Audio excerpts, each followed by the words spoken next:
Love that.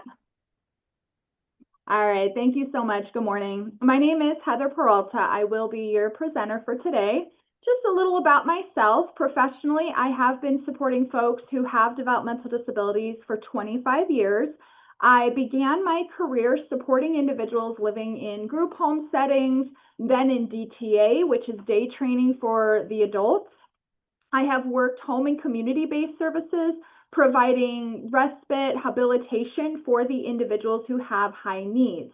The majority of my career, I've been a lead guidance instructor for the state of Arizona. I have worked for Gompers for 21 years as the staff trainer, working with the staff to acquire, new skills or just sharpen up on some existing skills that will assist them in supporting people who have developmental disabilities. Now, those classes that I teach here, there's 13 of them that I do. They range from introduction to special needs, positive behavior support, CPR, first aid, transporting passengers who have developmental and intellectual disabilities. I also teach a class called Article 9. Now, what that is, it is a prerequisite of the state of Arizona for anyone who will be providing services for an individual through the Division of Developmental Disabilities. Now, that class, it covers managing inappropriate behaviors without violating the rights of the individuals that we support. Now, for those of you here that have not heard of Gompers, we are a facility that is committed to serving adults who have developmental disabilities. We provide 2 DTA programs. As I mentioned earlier, that's day training for adults where we teach things like habilitation goals, life skills, socialization, independence, community involvement. Gompers also offers job training like employment placement. So I do want to thank you guys all for being here and allowing me to join today just to share some general information about transporting individuals who may need a little extra support. Now, the information that I'm providing to you is based off of experience working with people who have unique abilities, and then research and training on that subject matter. Now, I do understand that there is no one size fits all when it comes to transporting passengers who need a little extra assistance, but I do hope that this information that I provide will, help to assist in the safety of your passengers. So we're going to go ahead and get started. I'm going to start off with the learning objectives. Okay. I want to just kind of do a check-in. Can everybody see my PowerPoint? Everybody able to view that? A little thumbs up. That's great. Appreciate that. All right, so let's get into it. With the increased focus on the safe transportation of passengers, today's drivers, they must be trained as professionals and schooled not only in defensive driving techniques, but also in safe passenger assistance, procedures keeping everyone safe, and keeping people's dignity in mind at all times. Some of you have gone through an in-depth training on how to utilize the van or the bus equipment and safe driving practices at your agency, but what we're going to focus on today is some important information and tips on transporting persons who have disabilities. So in this workshop today, we're going to describe general information and characteristics of 4 developmental disabilities, including epilepsy, autism spectrum disorder, cerebral palsy, and intellectual disability. We're also going to identify some of the types of visual impairments and techniques to assist passengers who are visually impaired. We're going to discuss communication with a person who has speech limitations. We're going to cover tips on communicating with a person who has a hearing impairment, and also some techniques to assist passengers who have hearing loss. Okay. All right. Oh, other things we're going to be discussing, information on assisting a passenger who has dementia. We're going to talk about general passenger assistant techniques for people who have orthopedic limitations and types of adaptive equipment that they may use. We're going to discuss some of the safety procedures while assisting someone who uses a wheelchair. We're going to cover common challenges that may arise on the transport vehicle and what we can do in these situations. Toward the end, we're going to talk about respiratory disease and how to reduce in-car pollution. And then lastly, we'll discuss some basic reminders on utilization on the wheelchair lift and general driving safety practices. And guess what? We're going to get all that done in about 3 hours, maybe 2.5 to 3 hours. We're going to see how long it takes us. This training here used to be in 2 sessions. We have combined both of those. So like I said, I've got you guys here probably till about 12:30 or so. So thank you guys. This training, it is designed for drivers who have that responsibility for the safe transportation of persons with disabilities. Since you may transport folks who have developmental disabilities, I'm going to start off talking about just some general information about the disability itself, and then we'll discuss some tips on transporting the individual that we're going to be transporting. So we're going to start off with an introduction to epilepsy, okay? All right. So the definition. Epilepsy is a neurological condition that produces brief disturbances in the normal electrical functions of the brain. It occurs when sudden surges of abnormal electrical activity in the brain temporarily disrupt communication between nerve cells, altering a person's behavior, movement, or level of consciousness.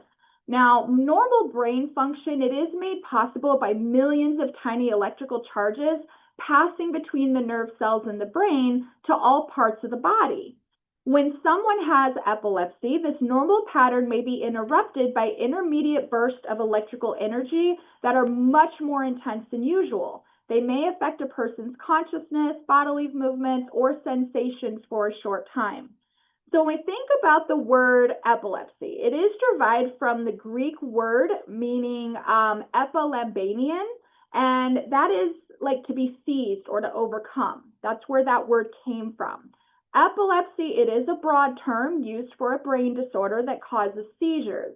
The difference between seizures and epilepsy, well, if you think about it, seizures are individual occurrences of abnormal electrical activity in the brain, whereas epilepsy is a chronic neurologic disorder that causes repeated seizure activity. Okay? Depending on the type of seizure, they can last anywhere from a few seconds to several minutes. In rare cases, a seizure can last many hours. Now, a seizure lasting for many hours is extremely dangerous. They just have a strong chance of developing brain damage because they're just not getting enough oxygen to the brain. Now, there are many different types of seizures that we're going to discuss, but what most people don't know is that when a person is diagnosed with epilepsy, it's sort of common to them. But us seeing a seizure for the first time, it can be very scary. I mean, the person may be convulsing, drooling may occur, they may lose control of their bowel or bladder. Because some seizures can lead to injury or be a sign of an underlying medical condition, it is important to understand how to recognize a seizure so you can provide the best care. So next, we're going to talk about some of the most frequently identified causes of epilepsy. Now, causes of epilepsy, they vary, okay? Some people who have no clear cause of epilepsy may have a genetic cause, but in most cases, epilepsy is not inherited. Research does suggest that genetic abnormalities in a specific gene may be some of the most important factors contributing to epilepsy. But what is true for every age is that if the cause is unknown, it's about half of the population who have epilepsy. Epilepsy, it can strike anyone at any age. This is not something that a person can have immunity over.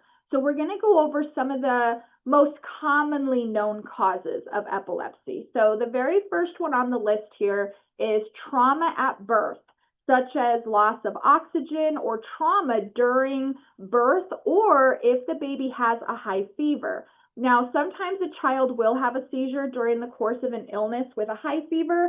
These seizures are called febrile seizures. They can be very alarming to parents, and children who have uncomplicated febrile seizures, they rarely go on to develop epilepsy.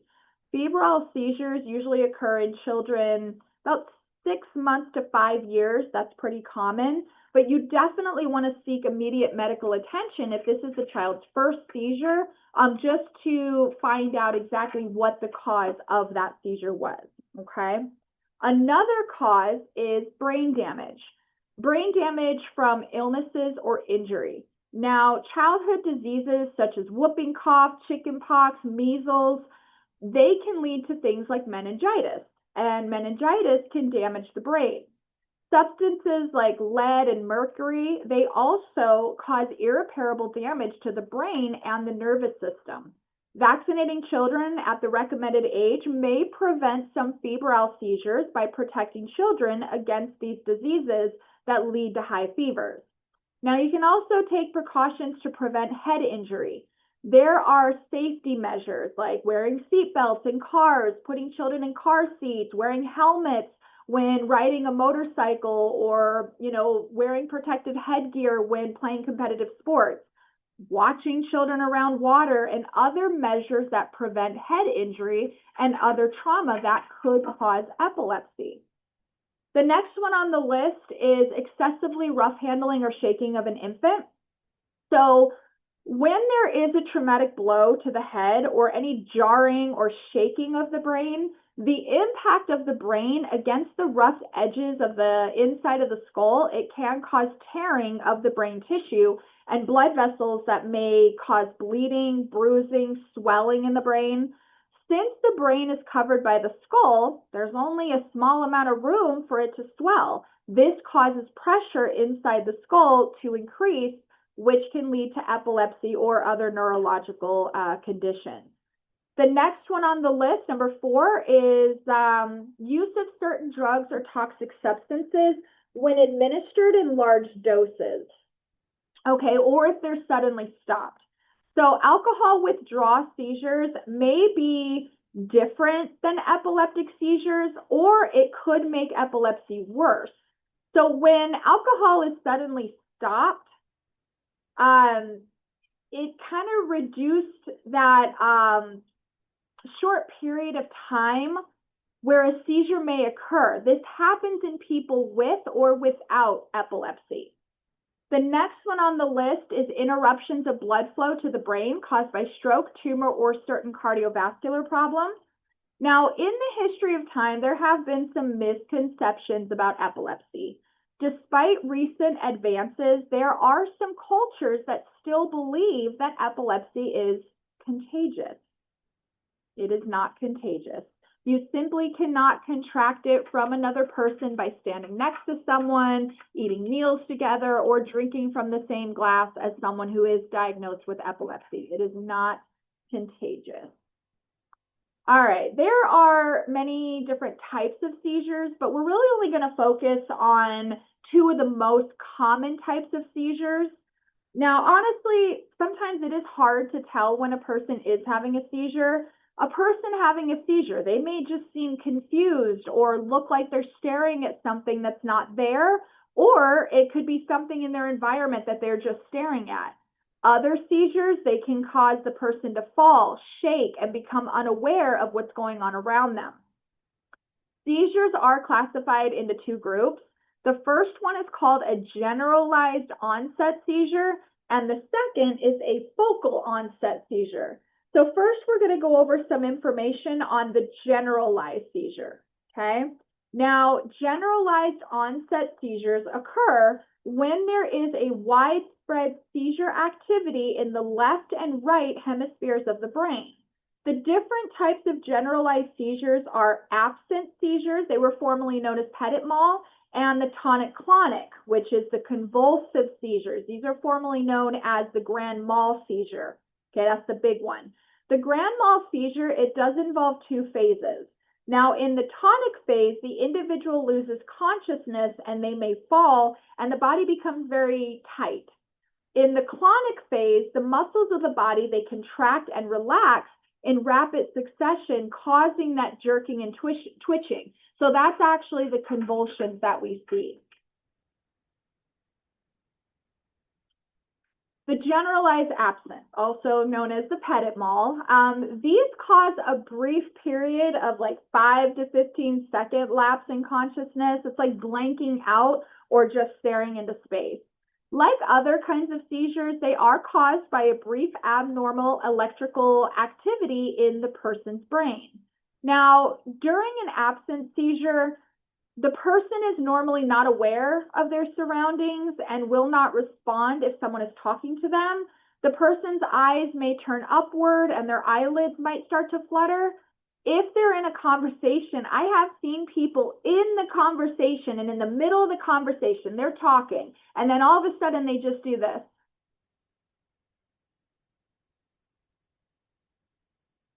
And then they come back and they just continue on talking like it didn't even happen. So you're thinking to yourself, was that a seizure? Well, if you know that individual's seizure history, you may have just witnessed a seizure. But I will be honest with you guys, sometimes those ones are so quick, you missed it. You know what I mean? Sometimes they are pretty quick. Now, when an absent seizure ends, the person usually, like I said, just kind of continues on with what they were doing before. They're almost always wide awake and able to think clearly. Generally, for the petit mal, there's really no first aid needed. Just monitor it. If you see it, start timing it. All right, so the next type of seizure that we're going to talk about are the focal onset seizures. Unlike a generalized seizure that show activity on the left and right side of the brain, focal onset seizures affect just one area of the brain. These seizures are also called partial seizures. They begin in a specific location in the brain. Now, partial seizures, they may cause cognitive impairment, difficulty thinking or remembering, or interfere with the body's sense on only one side or part of the body, or it may spread to affect the entire body. Now, there are two main types of focal onset seizures. You have the focal onset impaired awareness seizure, and then the focal onset aware seizure. Okay, so we're actually going to explore the differences between the two. So focal onset impaired awareness seizure is when a person is confused or their awareness is affected in some way during the focal seizure. This used to be called a complex partial. Now, the focal onset aware seizure, this is when the person, they're awake and aware during the seizure. This one used to be called the simple partial seizure. Focal onset impaired awareness seizures are the most common type of epilepsy in adults. These seizures, they can last between 30 seconds and 2 minutes.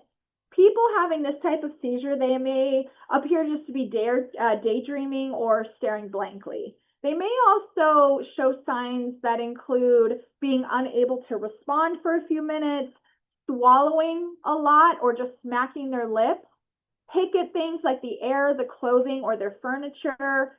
Say words, repeating those words. They may appear to be confused or just dazed. Some people may scream out, they laugh, they cry out. Okay. Now, I do want to talk just a little bit more about if the individual starts to wander. Okay.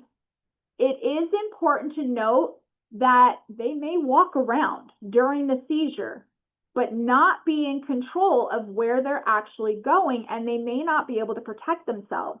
The main thing, I have it here, do not restrain the person, okay? However, you do want to protect him or her by removing sharp or hot objects away. If wandering occurs, the biggest piece of advice I can give you is just, I don't know if you guys can see my hands, but kind of just follow them. Like wherever they go, just kind of follow them. And if they're walking into something that is unsafe, just kind of stand there and they'll kind of bounce off of you and then kind of just keep following. Because I have seen staff, they go and they put their hands on them to try to redirect them. I've seen elbows, go into the nose. They kind of start swinging, but they're not aware of what they're doing. So like I said, just kind of use your body, move things out of the way. If they're walking into something dangerous, that's the best advice I can give you if they do start to wander. Okay. All right, let's see here. Focal onset aware seizure. So we just went over some information on the focal onset impaired awareness seizure. But now, focal onset aware seizure. This is when the person is awake during the seizure. Now, this seizure, it typically is going to start on one area of the brain, and the person remains alert and able to interact. These seizures, they're brief, lasting seconds to like 2 minutes maybe. The person may experience a change in sensation, such as a strange taste or smell. Twitching may occur.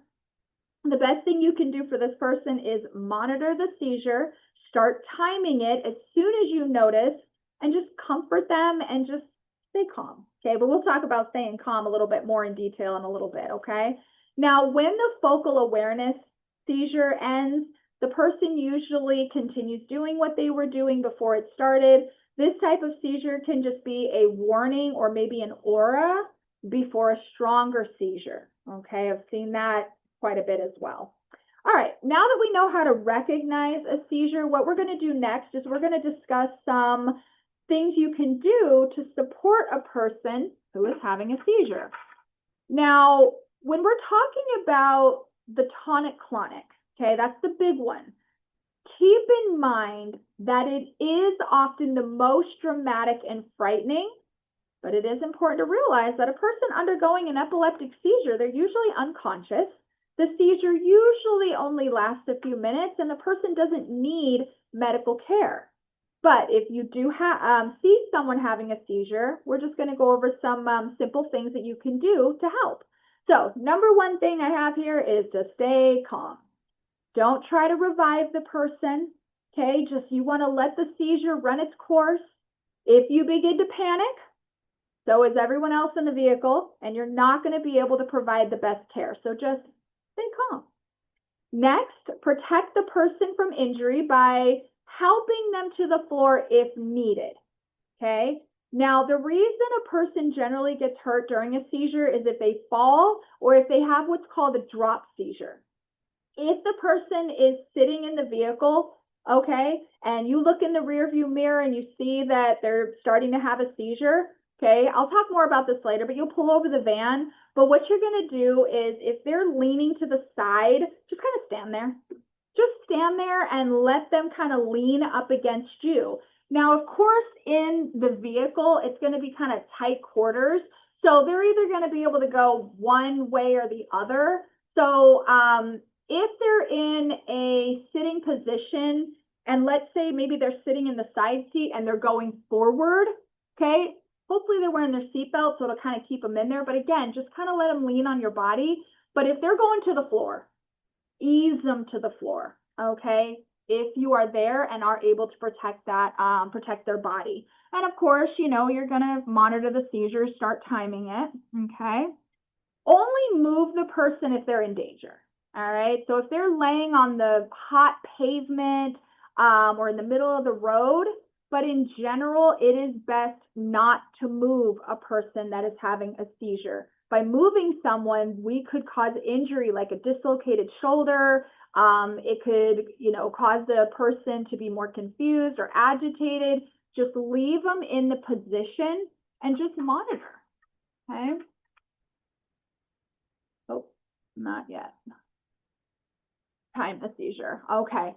Yeah, absolutely. Look at your watch at the start of the seizure to time its length, or estimate the time if you don't have a watch or a phone.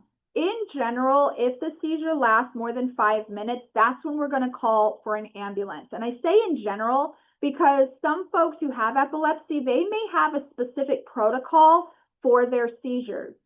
If the person has a seizure action plan, it's going to tell you what to do for that person, which could include giving them their rescue medication. If they have like seizure, they call them reoccurrent seizures, but other people call them cluster seizures. Like they come out of the seizure and then they go right back into it. You may have to use a vagus nerve stimulator, which we'll talk about what that is in a minute.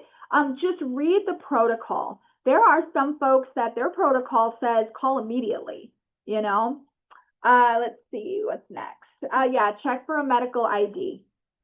Some people who have epilepsy, they wear like a special bracelet or pin or necklace, or they may carry a card to let medical professionals and anyone witnessing the seizure that they have epilepsy. I actually have a friend of mine, he knows I talk about him, but he actually, oh, I lifted my arm a little bit. He has a tattoo on his arm, okay? And not only does he have his medical condition, he's got diabetes, so he has that on there, but I just find it so awesome. He has a little bee, like the bug, a bee tattooed on his arm with a little note that says, I may be cute, but the person with this tattoo is allergic to me. That's creative. He said, I'm not wearing a bracelet. He's going to get it tattooed right there on him. I just thought that was so cute. So thought I'd share it with you, you know. But yeah, definitely. Anytime, you know, you're out and you see someone convulsing, that's always the first thing I look out for, is to see if they have a medical ID. Okay. And honestly, if it just says that they have epilepsy, even if I'm at Walmart, I'm just going to start timing the seizure. You know, if they're hitting their head on the floor, I'm going to ask a bystander to go and maybe get a pillow in the pillow department or take off my jacket to put it underneath their head. But I'm going to time it. They're wearing that ID. I know, 5 minutes. I'll call 911 then. But most people, they come out of a seizure within a couple minutes, and it's not a medical emergency. Okay. Let's see. Loosen any tight clothing, like around their neck, such as their collar or their tie, just to aid that breathing. Remove eyeglasses. Now, you may have to remove dentures, okay? I always keep my first aid kit with me, which has like gloves, but, and the transport vehicle that you drive should have a first aid kit in there anyway, or just carry your own. But the thing is, if the dentures are like shaking in the mouth and you can clearly see that they're loose, I do not recommend going in full front like this. Don't do that, because if they clamp down, you're going to lose some digits. Okay, so my recommendation is the thumb and like the middle finger with the gloved hand, and go in from the side and pull it out that way, only if they're loose. Okay, next one is, do not put anything in the person's mouth. Now, in the past, people would stick something like a wooden spoon or a wallet in the person's mouth during the seizure. Why they were doing that was to prevent them from swallowing their tongue. It's physically impossible to swallow our own tongue. If we could, we would swallow it every night when we're laying down going to sleep. Now, the tongue will rest back there, but the danger of swallowing it during a seizure, that's not going to happen. Now, what was happening back in the history is they would put something hard, like a wooden spoon or something, to kind of hold it down. What was happening was the individual having the seizure would clamp down on that, breaking their teeth, cutting their gums, breaking their jaw, because they're clamping down on that so hard. Now, if the individual is like biting their tongue during the seizure, you can roll them over onto the other side, which the tongue will fall to the other side of the mouth. You just don't want to put anything in the person's mouth during the seizure, okay? What's the next one? Do not hold a person's body or head during the seizure. We should never, I kind of already mentioned this earlier, but we should never try to restrain or hold a person down who's having a seizure. This just increases the chance of them suffering an injury, like a broken bone, dislocated shoulder. In addition, it puts you at risk of sustaining injury as well. Now, if the person is hitting their head on the floor or even on the vehicle window, you may place like a soft cushion or a blanket or a pillow or a backpack or whatever you have, just to kind of put it in that area, so they're now hitting their head on something soft. You just never want to hold the person down, because honestly, if their neck is needing to move and you hold it down, you could really injure the person. So we'll talk more about the individuals that's going to be on your vehicle, but the thing is, if you know the individual on your vehicle has epilepsy, do yourself a solid. Get yourself a little, square pillow or something. Just keep it on the vehicle with you, being proactive a little bit, if you know. Let's see. Next bullet here. Do not hold a person's body or head. Wait, didn't I just say that? Do not offer. Okay, I'll see where I'm at. Hold on a minute. Let's see. Do not offer the person water or food until he or she is fully alert. Okay. This may cause them to choke. If they have food or fluid in their mouth, you can roll them onto the other side just to prevent from choking. Avoid talking loud and touching the individual during the seizure. Now, in some cases, a person who is having a seizure, their senses seem to be heightened, okay? Sound may appear louder, kind of like it's amplified in the brain. They may even be very sensitive to touch. So even if you're just rubbing their arm or touching their face, their senses are heightened. So they're going to be more sensitive to stuff like that. So just avoid touching them, avoid talking loud. Assist the person in preserving their dignity should the seizure occur in public. People tend to gather, okay? Especially when they see an emergency. When this occurs, usually what I say is I just say something like, when there's a bunch of people that gather, thank you for your concern, but we have this under control. That's, I think, the most professional way that you can handle that, because I've been, at the mall with the individual and they're having a convulsive seizure in the middle of the food court. People gather. Thank you for your concern, but we do have this under control. Okay. Now, it is okay though, if you're by yourself, right? And a passerby happens to see what's going on.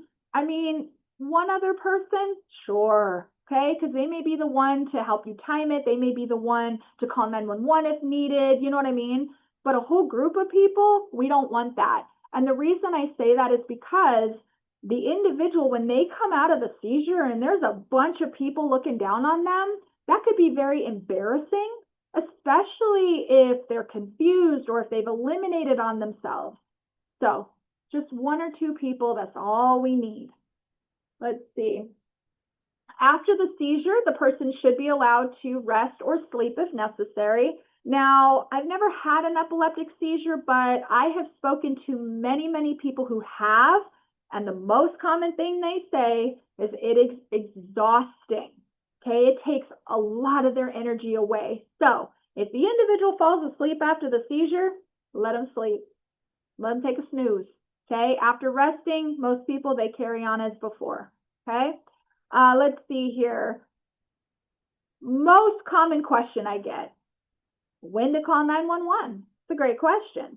Call 911 if this is the person's first seizure, if the seizure lasts more than 5 minutes, if the person does not regain full consciousness after the seizure, if they have had several seizures without regaining consciousness, that's that reoccurrence of those cluster seizures I was telling you about, or if they're seriously injured.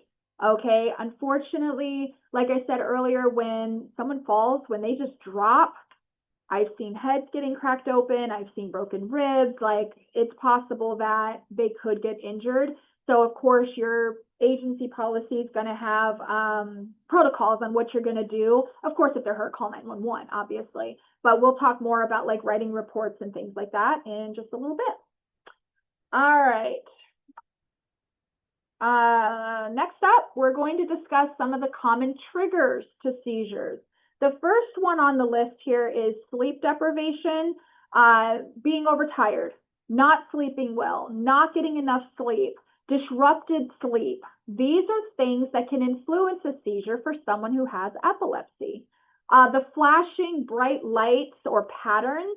One of the individuals that I used to transport, she knew what her trigger was, and it was those flashing lights. So anytime that I swear she could hear like an ambulance or a police vehicle way before I could, she knew that that was her trigger. It was the lights on the emergency vehicle. So she would, I'd see her in the rearview mirror. She just put her head down just like this. And then she would just say, hey, Heather, can you let me know when the fire truck passes? And I'm like, girl, where are you seeing that? She goes, I don't see it yet, but I hear it. I was like, all right, yep, I'll let you know. And sure enough, there it comes, turning the corner. So it's a good thing, you know, when they know their triggers. But the thing is, if you are transporting someone who's nonverbal, you don't know a whole lot about them, you may not have that information, okay? Let's see, what's the next one? Not eating well, yeah.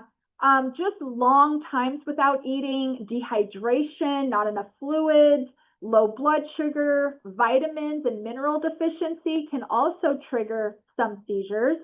Excessive caffeine, just like overstimulant of the brain. Caffeine may interact with certain anti-seizure medications, potentially making them less effective. Additionally, high caffeine intake can interfere with sleep, which again is one of the major seizure triggers. Missed medications, missing doses of seizure medication is another one of the very common triggers to seizures. Missed medications, they can trigger seizures in people with well-controlled epilepsy and poorly controlled epilepsy. Stress or excitement, heat. That's another big one. We know summer can bring, here in Phoenix, extreme temperatures. Some people who have epilepsy, they may be very sensitive to heat.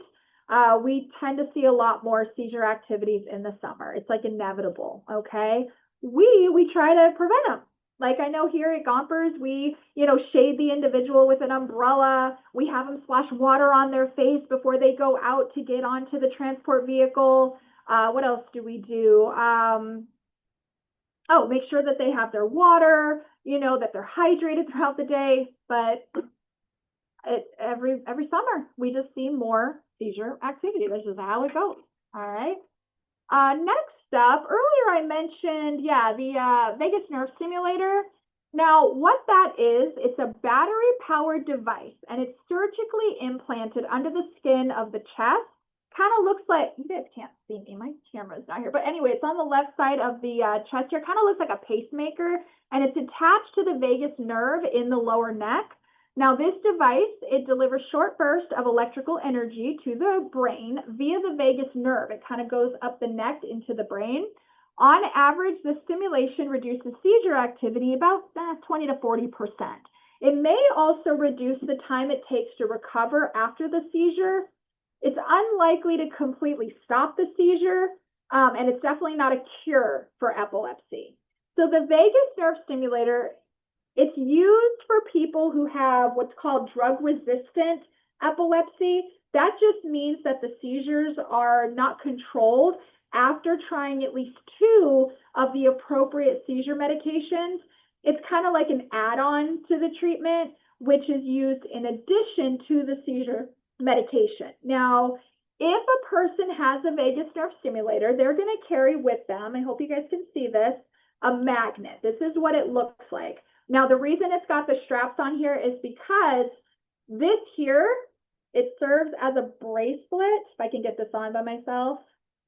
Okay, I'm just going to put it on as best I can. But anyway, it's a bracelet. And some of our staff, when they're working with someone who has epilepsy, they wear this throughout the day. So if the individual has a seizure, they look over and they see it, what they're going to do is they're going to use this magnet, okay? So what they do, okay, see that? This side of the magnet here, they are going to swipe it over the stimulator. I'm going to back up a little bit so you guys can see me. I don't know. So they're going to swipe it from the left of the chest, okay, toward the left arm. I'm going to stand up a little bit, make it weird. They're going to go from the left part of the chest here up to the left armpit here, okay? One swipe every 60 seconds, okay? So they swipe it one time. Now, they're still timing the seizure, so if they don't come out of the seizure, they can go ahead and they can swipe it again over the vagus nerve stimulator, okay? Now, of course, you're still timing it. You're still going to follow the individual's protocol, but I just wanted to show you guys, if you are transporting someone who has a vagus nerve stimulator, some of the members may keep it in their backpack or just close by, okay? All right, now, like I said, if the seizure doesn't stop, you're just going to follow the individual's protocol, okay? All right, let's see what's next. Oh, yeah, I think I grabbed one. Documentation, right here. I know I have it on the screen here for you as well, but if the person has a seizure while you're driving, like I mentioned earlier, pull over to a safe position. As soon as you recognize the situation, you're just going to start timing it, okay? If you have multiple passengers on your vehicle, they're probably going to tell you, oh, Johnny's having a seizure. So then you know that they're having a seizure. But even the mirror, the rear view mirror there, really, I mean, you can't see traffic behind you anyway. So have it on the members just so you can kind of observe. Now, My agency, Gompers, they do have a seizure report form. The agency that you work for may require you to complete a seizure report form for someone on your transport vehicle, okay? But some of the things that we're going to be looking out for, of course, everything on the top of the seizure report form is like their name, their address, stuff like that. Depending on the agency, you may or may not have that information, but you always want to check in with your supervisor just to see. But main thing here on this report, things that we're going to be looking out for, if you happen to notice any pre-seizure behavior activity. So were they their usual self? Were they resting? Were they lethargic, quiet, sleeping, agitated, excited, sitting, walking, swimming, eating, exercising, unknown? Just if you can kind of recognize what they were doing right before the seizure, boom, right there may tell us what their trigger is, okay? Other things that you want to monitor for, on their face, is it unchanged? Are they sweating? Are they pale? Are they rigid? Turning blue, flushed, unobserved? Their mouth, is it unchanged? Biting their tongue, chewing, teeth grinding, drooling, foaming, drooping, lips tightening, puckering, smacking, lips turning blue or unobserved? Eyes, look at their eyes. Are they unchanged? Are they pulling from side to side? Are their eyebrow twitching? Are they rolled back? Are they just staring? Are their pupils dilated? Are they moving from side to side? The other one that we have here is unobserved, but it's like maybe they were closed. So just kind of make a note that they were closed, okay? Breathing, was it unchanged? Were they breathing very fast, very slow? Was it interrupted? If so, by how many seconds? Let's see, body, was it unchanged? Were they convulsive? Was it their entire body? Was it one arm, one leg? Were they tight? Were they limp? And then movements, any type of movements. So maybe they were aimless, wandering, picking at their clothing. And then incontinent, did they have a bowel movement? Did they urinate, or none of the above? Okay, so this is just an example of a seizure report form. Like I said, the type that we use here at Gompers, okay? All right, next up, oh, that's just the back. This is the back of the seizure report form where it just kind of goes over, you know, what happened after, you know, were they their usual self? Were they quiet, confused, nauseated, angry? And then, of course, the intervention. Did you monitor it? Hopefully, if you were there, of course. Were there any safety issues? Did you let your supervisor know? Just things like that. Like I said, this is just kind of like a little prototype for you guys. If any of your agencies were interested, absolutely, you know, take some of this stuff. All right. Okay. Now, okay, communicating seizure activity to other programs and families. Give me a second. I need a very important. I can continue. Thank you. And if you guys drinking coffee right now, ooh wee. If you don't drink coffee, it's okay. You don't need to. If you do though, you know what I'm talking about. All right. Communicating seizure activity to other programs and families. It is important that we do keep each other informed regarding the individuals that we transport. This is especially true for individuals with epilepsy because seizure activity, it can affect a person's mood, concentration, and the ability to participate in some activities. So after the seizure, the person may remain conscious for several minutes as the brain recovers from the seizure activity. A lot of times, though, they fall asleep. A lot of times after a seizure, they just start sleeping. You might hear like snoring noises coming out. That's pretty typical. Gradually, the person regains consciousness and awareness. They may feel confused, exhausted, physically sore. They may even be embarrassed for a few hours. Okay, that's why I said limit the amount of people around them if you can. The person may not remember having the seizure, or they may not have any memory loss at all. Occasionally, people will have abnormal or combative behavior after a tonic-clonic while the brain is starting to recover. Now, some of you in this training, you've been transporting the same person for a while now and have had the opportunity to gain some information about them. However, some of you, you're going to be picking up different passengers every single day. Hopefully, the person will have somebody there with them at like the pickup spot and maybe hopefully give you some basic information about that person. But if not, I hope the information that we just discussed right now on epilepsy is going to help you to understand how to recognize if a seizure is occurring, and then just kind of what can you do about it? You know what I mean? If you would like additional information about epilepsy, I've got the CDC's, website there. They've got a lot of great information as well, okay? I know we just spent a lot of time on epilepsy. There's just so much information. So we're going to go ahead. We're going to move on now to the next developmental disability, which is autism spectrum disorder. But I actually want to open up the chat a little bit because I just, sometimes talking with myself, I see you guys. Thank you guys for being on camera, but I want to hear from you real quick. So I'm going to open up the chat. When you hear the word autism, what comes to mind? Whatever comes to mind, if you could just type that in for me, that'd be wonderful as I, take another little important.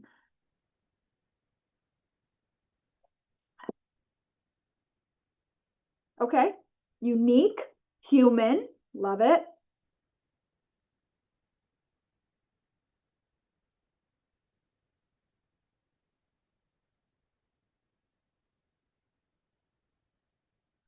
Anything else?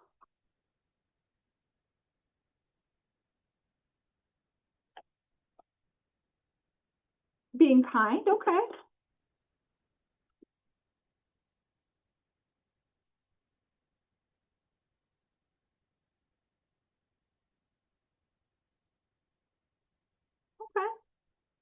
Okay. Oh, that, okay, okay. All right. Thank you guys for that. I appreciate it. Now, autism. Oh, let me get to the, yeah, autism. Autism impacts the normal development of the brain in the areas of social interaction and verbal and nonverbal communication skills. Autism spectrum disorder affects how a person acts, experiences the world, and expresses themselves. Because autism is a spectrum disorder, each person with autism has a distinct set of strengths and challenges. The ways in which people with autism learn, think, and problem solve, it can range from highly skilled to requiring much assistance. Now, some people with ASD may require significant support in their daily lives. Like I said, while others, they may need less support and in some cases can live independently. Autism is now diagnosed on a spectrum with 3 levels of severity, okay, reflecting the degree of support an individual might need. That's how they kind of put those categories in. So level 1 is basically requiring support. Level 2, requiring substantial support, and level 3, requiring very substantial support. Now, these levels are based on the individual's social communication, restrictive and repetitive behaviors, and the level of support that is required to navigate daily life. So I'm going to talk more about these 3 levels, okay? ASD level 1. This is formally known as Asperger's syndrome. This is the mildest form of autism. For example, some folks who have level 1, they have great attention to detail. They can be highly articulate in writing and in speech. They may have interest or expertise in specific areas like math, computers, music, cars. I mean, the list goes on. They can have a logical approach to problem solving, okay?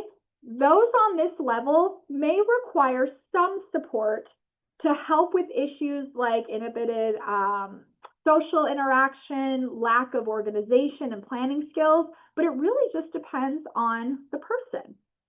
Level 2, currently classified as like mid-range autism, individuals who are diagnosed with level 2 may require substantial support and have limitations that are more obvious to others. They may have trouble with verbal communication, have very restricted interest, and exhibit frequent repetitive behaviors. To add on, some individuals with level 2, they have exceptional memory skills, particularly recalling factual information or details about, specific interests in their lives. Now, ASD level 3, currently classified as the most severe end of the spectrum, Individuals at this level require very substantial support. Signs of level 1 and 2 are still present, but far more severe and accompanied by other characteristics. Other individuals with this at this level, they may have limited ability to communicate and interact socially with others. On the other hand, they can focus intently on specific interests, which can lead to great skills and expertise with the right kind of help and understanding. Now, I've seen people with level 3 autism, they can do some pretty incredible things. Okay. All right. Moving on to the characteristics. Now, diagnosing autism spectrum disorder, it can be very difficult because there's no like medical test, like a blood test to diagnose. There is no single cause for autism spectrum disorder, but it is generally accepted that it is caused by abnormalities in the brain structure or the function. Brain scans show that difference in the shape of the structure of the brain in children with autism compared to the brain in neurotypical children. Now, doctors, what they're going to look at is the child's development history and behavior to determine a diagnosis. There are many, many characteristics that doctors look for when diagnosing a child with autism. The individuals must demonstrate impairment in each of the 3 primary characteristics on a constant basis. So those are social interaction, communication skills, and repetitive or restrictive behaviors, which can include like ritualistic behaviors such as rocking back and forth, hand flapping, things of that nature. We'll get more into detail with that in just a little bit. All right. Now, the MRI scans here reveal that kids with autism have deficits in the brain pathway that normally make social interaction feel rewarding. Nerve fiber tracts along the pathway there in red are less dense in children with autism than in a typically developing child. The interesting stuff. All right, so on this next slide here, we've got a list of some of the characteristics that doctors look out for when diagnosing a baby or a child with autism spectrum disorder. So early indicators, there may not be any babbling or pointing by age 1, no single words by age 16 months or 2-word phrases by age 2. They may not respond to their name. They may have poor eye contact and lack of facial expression, excessively lining up of toys or objects, no smiling or social responsiveness. A person with autism may also have some common characteristics, like the person may not speak or has delayed speech, or the person may lose the previous ability to say words or sentences.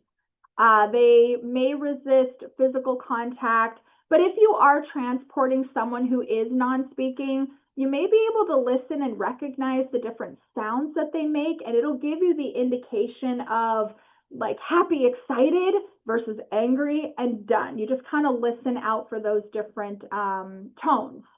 A person with autism may speak with an abnormal tone or rhythm and may use like a sing-song voice, or like some say it's like a robot kind of like speech, or repeat words or phrases from things that they've heard.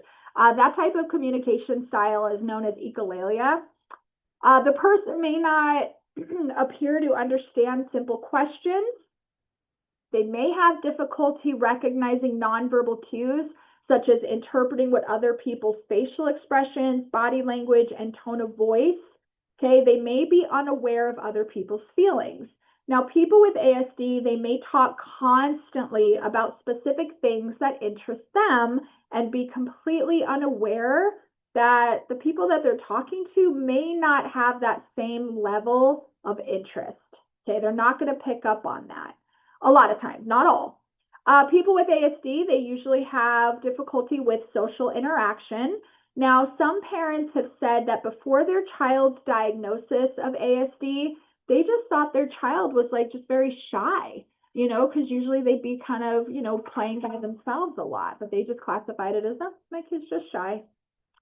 Let's see, individuals who have autism, they may also commonly experience sensory issues or that could be with any of the senses, honestly, sight, touch, taste, smell, or hearing. For example, some people who have ASD, they may react to bright sunlight.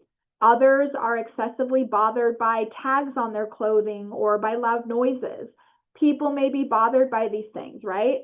But people who have ASD, they may have a stronger reaction to them.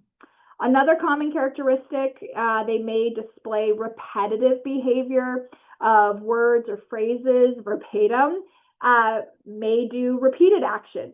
Okay, this is known as stemming. People with ASD, they may do the same things over and over, like hand flapping or rocking back and forth or spinning in circles, jumping up and down, walking on their tiptoes. Like I said, this is kind of known as stimming. But I actually want to take a minute here and I want to talk more in detail on what the heck is stemming, okay? Stimming is a universal behavior, okay? It occurs in anyone. It's not just exclusive to people who have autism, okay? Some people may stim where other people may not. Now, for people who have autism, who are oversensitive to sensory information, stemming can actually reduce sensory overload because it focuses their attention on one thing, okay? This could be a way that they kind of get themselves grounded, right? Like they kind of drown out everything else that's going on in their world, okay? First off, I mentioned earlier, everyone stems, okay? So me here with my pen, if I'm doing this is stemming. It's just a repetitive behavior over and over, okay? When you're sitting on a chair and you cross your legs and you're just moving your leg, bouncing your leg back and forth, that's a repetitive behavior. Everyone stems. But like I said earlier, a person who has autism, their stem may be a little bit more exaggerated, okay? Like I said, the jumping up and down, the hand flapping. If you work with someone who has autism that stems, specifically hand flapping, the next time that they're doing that, notice their eyes. I can almost guarantee, probably 95% of the time, when they're doing this and they're stemming and they're rocking back and forth, their eyes are looking at their hand because it's routine, it's repetitive. They know what's coming next. And when they're doing that, they're drowning out everything else around them. It's a good thing when people are stemming like that. It's a good, healthy thing. Okay, like I said, it kind of helps to keep them grounded. All right, let's see here. Routine. Okay, yeah, a person who has autism may have difficulty with changing routine.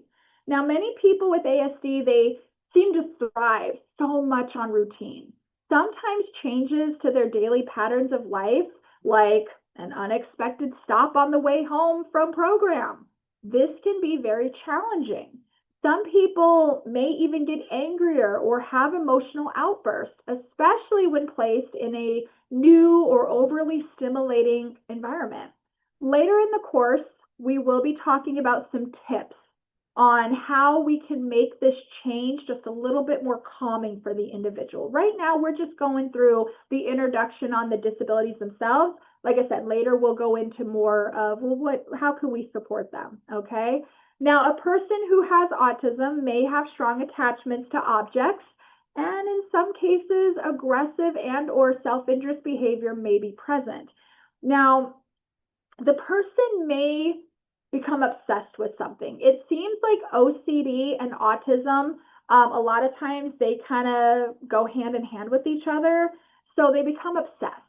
It may not be that they're trying to hurt you, but will do whatever it takes to get what they want, okay? Even if that means going through you, they're getting to it, okay? Now, I work with an individual, when their mind gets set on something, he feels that if he's being challenged, yeah, he may scratch or tug on our clothing to get what he wants. One of the things that he was obsessed with was the knob on the radio in the van. Whew. Try driving someone home when they keep getting up and they want to go mess with the knob on the radio. Okay. Now, they may have unusual interests in objects. Now, they may play with things in different or unusual ways, okay? Sometimes they become obsessed with things that spin, roll, or turn. A lot of times that's what we see. Now, in this case, he liked the knob on the radio because the fact he could turn it back and forth, right? Now, one station to the next, just real quick. It took us a while to figure out what we could do to replace that behavior to get the need met. So we winded up getting him a toy car, okay? And it was his car that he could hold in the van. Now it was so cute. He would sit there and he'd hold the car. Now instead of like how, I don't want to say average, but like air quote average people play with toy cars, vroom, vroom, vroom. Not him. He would sit there and he would just do this with the wheels. He would spin the wheels. And that was kind of getting him occupied with something so he wasn't constantly getting up and turning the radio dial. We tried so many different things. And at that time, you guys know about those fidget toys where you kind of hold it and you could spin it? Oh, that works wonders. So we kind of had a box of little fidget things that he could pick when he gets on the van. So he could sit back there and he could keep his hands busy, and it was something new every time. So again, just trying to figure out different ways that we can support them is going to be key, okay? Now, people who have autism, they may have great abilities in one area and great difficulty in another, but not all people with ASD have the same abilities, okay? For example, a person with ASD, they may have difficulty holding a pencil, but they have a strong memory for words in like songs and movies. A person may have difficulty knowing how to play a game with a peer, but have exceptionally good understanding on how computers work. A person who does not speak may be able to build complex structures out of Legos. Not all people with autism exhibit the same characteristics. Okay, they don't experience these signs to the same degree. This is why autism is a spectrum. There's a wide range of behaviors and experiences that are considered to fall under that umbrella of autism diagnosis. Some of those characteristics may look different for each person. It's important to remember that just because two people share the same diagnosis, that does not mean that they are all exactly the same, okay? As they say, I don't know if you've heard this before, if you've met one person with autism, you've met one person with autism, okay? So if your cousin Jimmy has autism, you know Jimmy. You know Jimmy and the type of autism he has and his characteristics. But I guarantee you, I don't know why the word Billy Bob just came up, but Billy Bob, also, Billy Bob and Jimmy, they're besties too. The thing is though, Billy Bob also has autism, but I guarantee they're going to have different characteristics. So Emily, I'm Emily, and even Sonia, I'm just putting the people I can see here, okay? I'm going to call you out right now. All of us, we are women, right? We have a lot of characteristics that are the same. We have a lot of similarities just based off our gender. But are we the same? No, we're unique. So that's what I mean. Just because somebody has a diagnosis, that doesn't mean they're exactly the same. So, all right, cool. We just got done with epilepsy. We just got done talking about autism. I believe the next one, yep, it is cerebral palsy. Okay, so let's go ahead. I'm going to hydrate water. If you're hydrating, do that too, okay? The coffee though. All right. Let's see here. All right. Cerebral palsy. Cerebral palsy is a condition resulting from damage to the areas of the brain that control movement. It is not a disease. It is a group of disorders that affect a person's ability to move and maintain balance and posture. Now, cerebral refers to the brain, okay? Palsy refers to lack of muscle control. Cerebral palsy, it's a group of disorders whose major feature is brain damage. The abnormal development of the brain or damage that leads to CP can happen before birth, during the birth process, or within like a month after birth, or in the first few years of life. Okay, this is when the brain is still developing. Once the disorder appears, usually in the first few years of life, it doesn't worsen. Cerebral palsy can range from mild and is purely a physical impairment. Okay.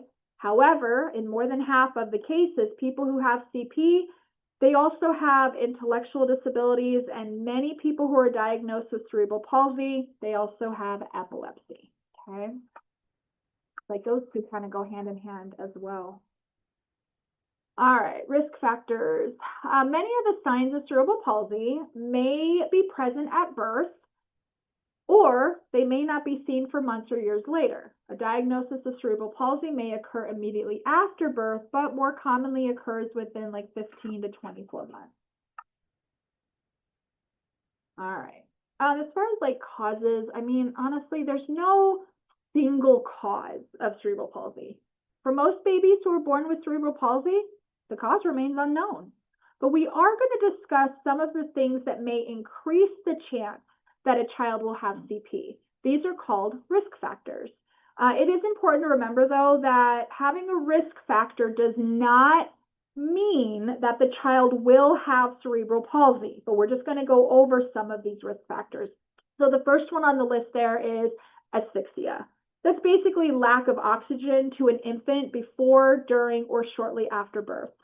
Trauma to the head during labor or delivery, abdominal injury during pregnancy, absence or lack of prenatal care, infections during pregnancy, such as rubella or the German measles, birth complications such as anoxia due to problems with the umbilical cord during birth. It can disrupt oxygen supplied to the baby, which can result in cerebral palsy. Low birth weight. Children who weigh less than 5.5 pounds at birth, especially those who weigh less than 3 pounds 5 ounces, they have a greater chance of developing cerebral palsy. Even premature birth. Children who are born before the 37th week of pregnancy, especially if they're born before the 32nd week of pregnancy, again, they just have a higher chance, a greater chance of being born with cerebral palsy. Okay.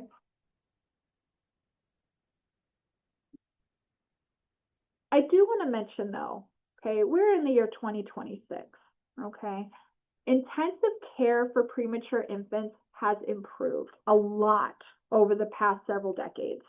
Babies born very early are more likely to live now, but many may have medical problems that can put them at a risk for CP. Again, I just want to say these are risk factors that we're going over. Every situation is unique, and it's not a guarantee that the baby will have cerebral palsy. I just want to throw that out there, okay? All right, let's see. Continuing on, we are going to discuss some of the general causes of acquired cerebral palsy. Now, the cause of specific cases of cerebral palsy may occur after birth. Just like epilepsy, even an adult can acquire cerebral palsy due to an accident resulting in brain damage. This is typically going to be referred to as TBI, traumatic brain injury. General causes of acquired CP. The first one on the list here is trauma. Trauma to the head, such as a wound or fracture resulting in injury to the brain. Infection to the nervous system, such as high fevers, meningitis, which can be a cause, but be caused by several different species of bacteria, viruses, fungi, parasites.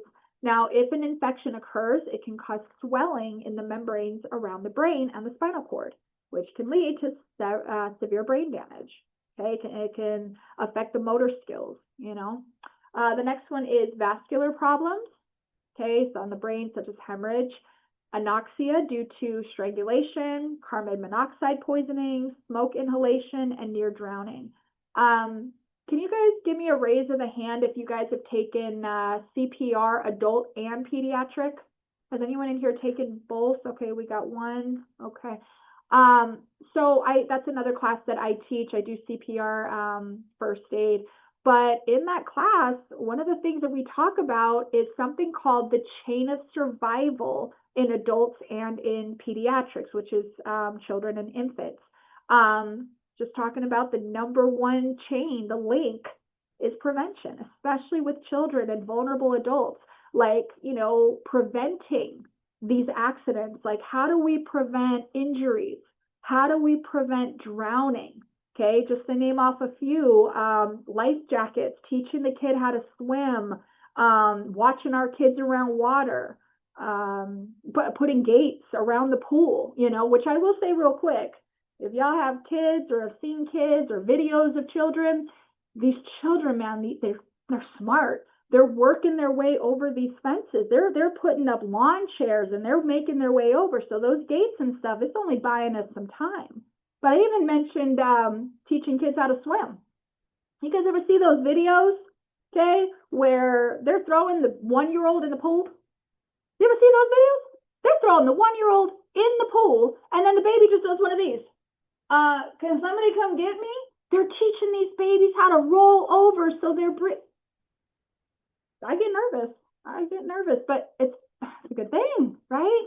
So that's just what I mean. Like, as far as like causes outside of birth, okay? And there, with kids especially, there are, preventative measures, right? All right, let's see.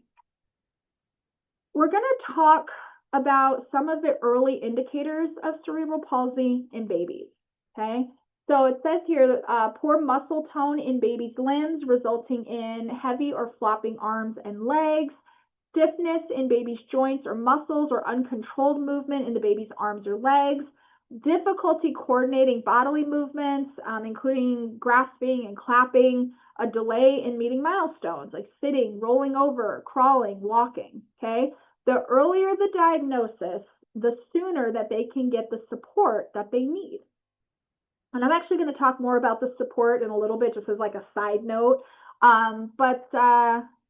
Next up, we are going to talk about the different types of cerebral palsy, and there are 5. First one is spastic.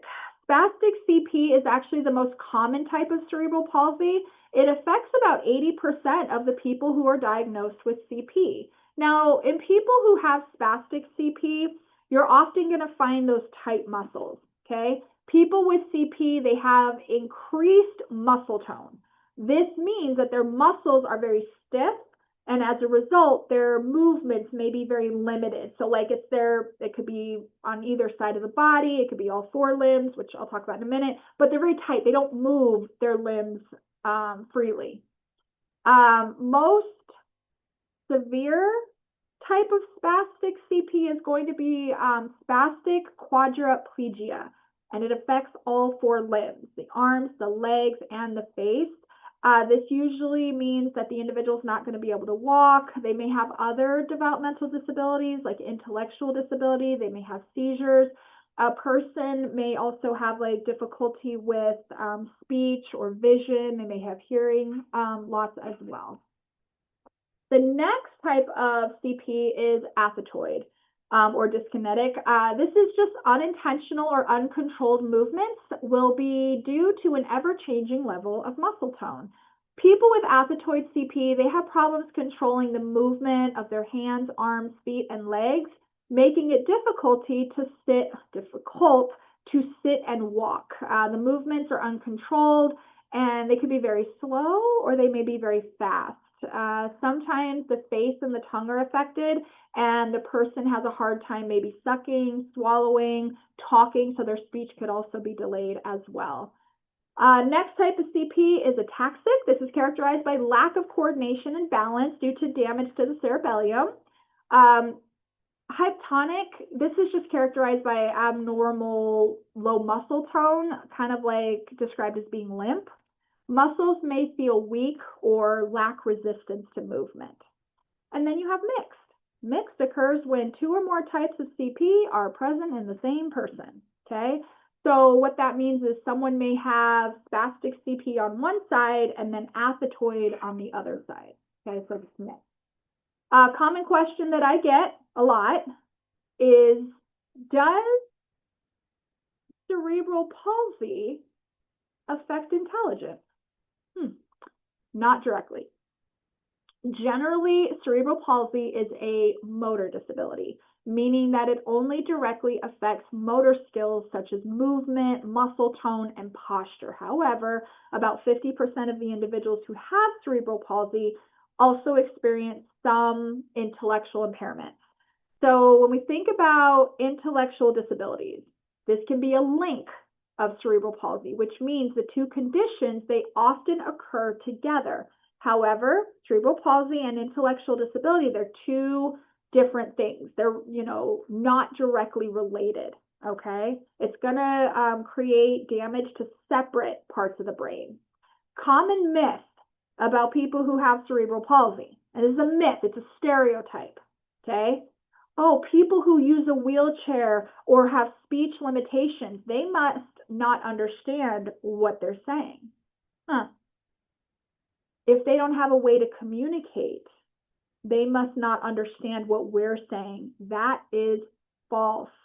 Often an individual's motor impairments can, yes, cause them to struggle with communication despite having a completely normal intellectual capacity. Okay, I have a friend of mine who's a lawyer who has spastic CP on his left side. This man is smarter than me. Like, he is incredibly intelligent. It does not affect his IQ whatsoever. If you guys have the opportunity, if you guys want to write this down, I didn't put it on the slide, I don't believe. No, I didn't. But if you have the opportunity to check out a video about a young man named Tyler Green, okay, he tells us about what it's like for him being a sophomore in high school while also dealing with some of the struggles of having cerebral palsy. I will tell you, his GPA was 3.5. Okay, and even after high school, this man went on to do incredible things. He was an incredible advocate for folks who have unique abilities. He was a great guy. The video is called, it's not I'm Tyler, it's Don't Be Surprised, I'm Tyler. You can find that on the I'm Tyler website. He was an incredible guy. I encourage you guys, if you want to know a little bit more about him, he was something else. Very, very, very intelligent. All right. Let's see. Actually, I don't know, just gonna open up the chat a little. I like people. I like talking to people. But oh, thank you so much for putting that up, Emily. That's good. How many of you in here have ever seen the comedian Josh Blue? Well, if you like comedy, I've had the opportunity to see him live at the Improv. But before I say, if you don't like vulgar language, don't, because but he does have cerebral palsy, and his comedy is, in my opinion, he's very good. When I went to the Improv and saw him live, I think he was one of the funniest comedians I've ever seen. That's my opinion, but you can look him up on YouTube. He's pretty hilarious, but he has cerebral palsy. But oh, so funny. But again, if you don't like vulgar language, don't look him up, because you know. All right, where are we going next? Let's see here. Intellectual development, mental disability, IDD. All right. Okay. Intellectual disability was formerly known as mental retardation, okay, MR. Or you may be familiar with cognitive disability. So if you hear MR or cognitive disability, that's outdated, okay? Now, intellectual developmental disability, IDD. This is a term used when a person has certain limitations in cognitive functioning and skills, including communication, social, and self-care skills. I believe the term changed, I think it was 2010, where they kind of migrated over. Depending on the severity of the brain damage, intellectual disability, it can be mild. Okay, that's where the IQ is about 50 to 69. A person who has mild IDD, they may have some difficulty learning to read, write, and some other academics, but can learn up to the 6th grade level by late adolescence. But with that said, I personally don't put a label on people, okay? I'm not going to put a label. I'm not going to put a limit just because it says they can learn up to a sixth grade level. Okay, that's average. But I always keep saying, let's keep going. Let's keep teaching. Okay, rather than relying on just IQ scores, clinical guidelines classify these levels on how much support an individual is going to need managing their daily life. All right, so just keep teaching. You know, even on the van, shoot, when you guys are doing van runs, man, there's opportunity to teach even there, just for funsies. You know, reading stop signs and things like that. Have fun with it. I just enjoy teaching, so I try to put that in even in the van. You know, the thing with mild IDD, it's often not diagnosed until like preschool, first grade. This is when the teacher starts to notice those delays. Typically, people who have mild IDD, they can live independently, you know, minimal support. Okay. Moderate. This is where the IQ is around 35 to 49. Now, a person diagnosed as having moderate IDD, they may have poor social awareness, but typically can talk or learn to communicate. People who have moderate ID will require ongoing support to thrive. Things like structured routines, and then some assistance with getting their daily needs met, okay? And then we've got severe. This is where the IQ is between 20 to 34. The person is able to learn some self-help skills, usually has limited speech, can say a few words. People who have severe IDD depend on caregivers for just daily tasks and require close supervision in most environments. And then we have profound. This is when the IQ is 19 or below. They have limited understanding of speech and gestures. They typically are going to communicate non-verbally. They have extreme cognitive limitation and require round-the-clock intensive medical supervision, full-time care, okay? Typically, people who have IDD, they usually enjoy the company of well-known family and caregivers, but sensory and physical impairments often are going to limit those social activities in some cases, right? All right, next up, we are going to look at signs or characteristics of IDD. They can include difficulties with communication. However, individuals with IDD are frequently noted for their genuine, open communication and deep compassion. They may have delayed responses. The person may just need more time to process requests. Now, in some cases, the person may have a lower memory capacity or forgetfulness, emotional outbursts, but I mean, come on, emotional outbursts, who doesn't have those, right? We just teach the individuals how to react to those emotions. You know what I mean? Like we were taught when we get angry, there's things that we can do to kind of calm before the storm. The thing is, some individuals who have any disability for that matter may not have been taught how to calm before the storm. Okay. And like I said, we can always use an opportunity, you know, just to teach. You know, when I'm upset, I like to take deep breaths, or I, you know, take a walk, or I listen to music, or I count to whatever it is. Always teaching. Let's see. Where am I at? Logical thinking. Am I in developmental disabilities? No. The person may, sorry, I'm looking at my slide here just to kind of get where I'm at here. Difficulties with logical thinking and problem solving. Yeah, however, many individuals who have IDD, they excel in tasks requiring high attention to detail, reliability, routine. They can actually bring a profound sense of pride and dedication to their roles. I see that so often. They may also have developmental delays, you know, in language, walking, getting dressed. The person may avoid social interaction, distractibility, or just having difficulty focusing, inability to recognize familiar voices or faces, and then difficulty processing auditory or visual stimuli. Now, while these signs are not absolute indicators of an IDD, they can serve as a sign to speak with your child's doctor for an official diagnosis. I will say early intervention may prevent some of the development of problematic behaviors like self-harm and aggressive behaviors, you know. It offers all kinds of different things. I'm going to talk more about early intervention in a little bit, but like the therapies that they offer, it just really assists with independence and, you know, just life skills. So it's really good stuff. But like I said, I'll talk more about that in a minute.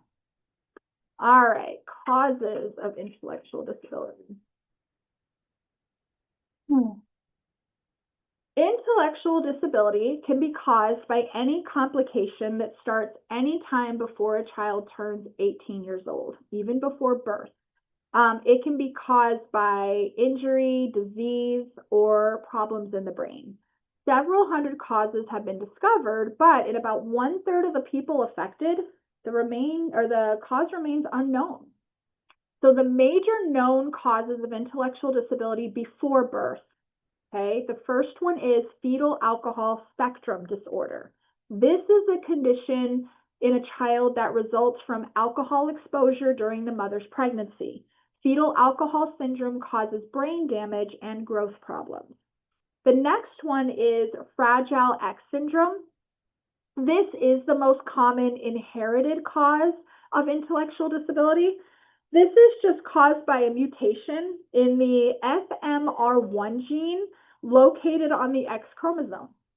It prevents the body from producing a vital brain protein. This protein, it plays a role in the functioning of the nervous system. This protein, it is crucial for brain development and reproductive health.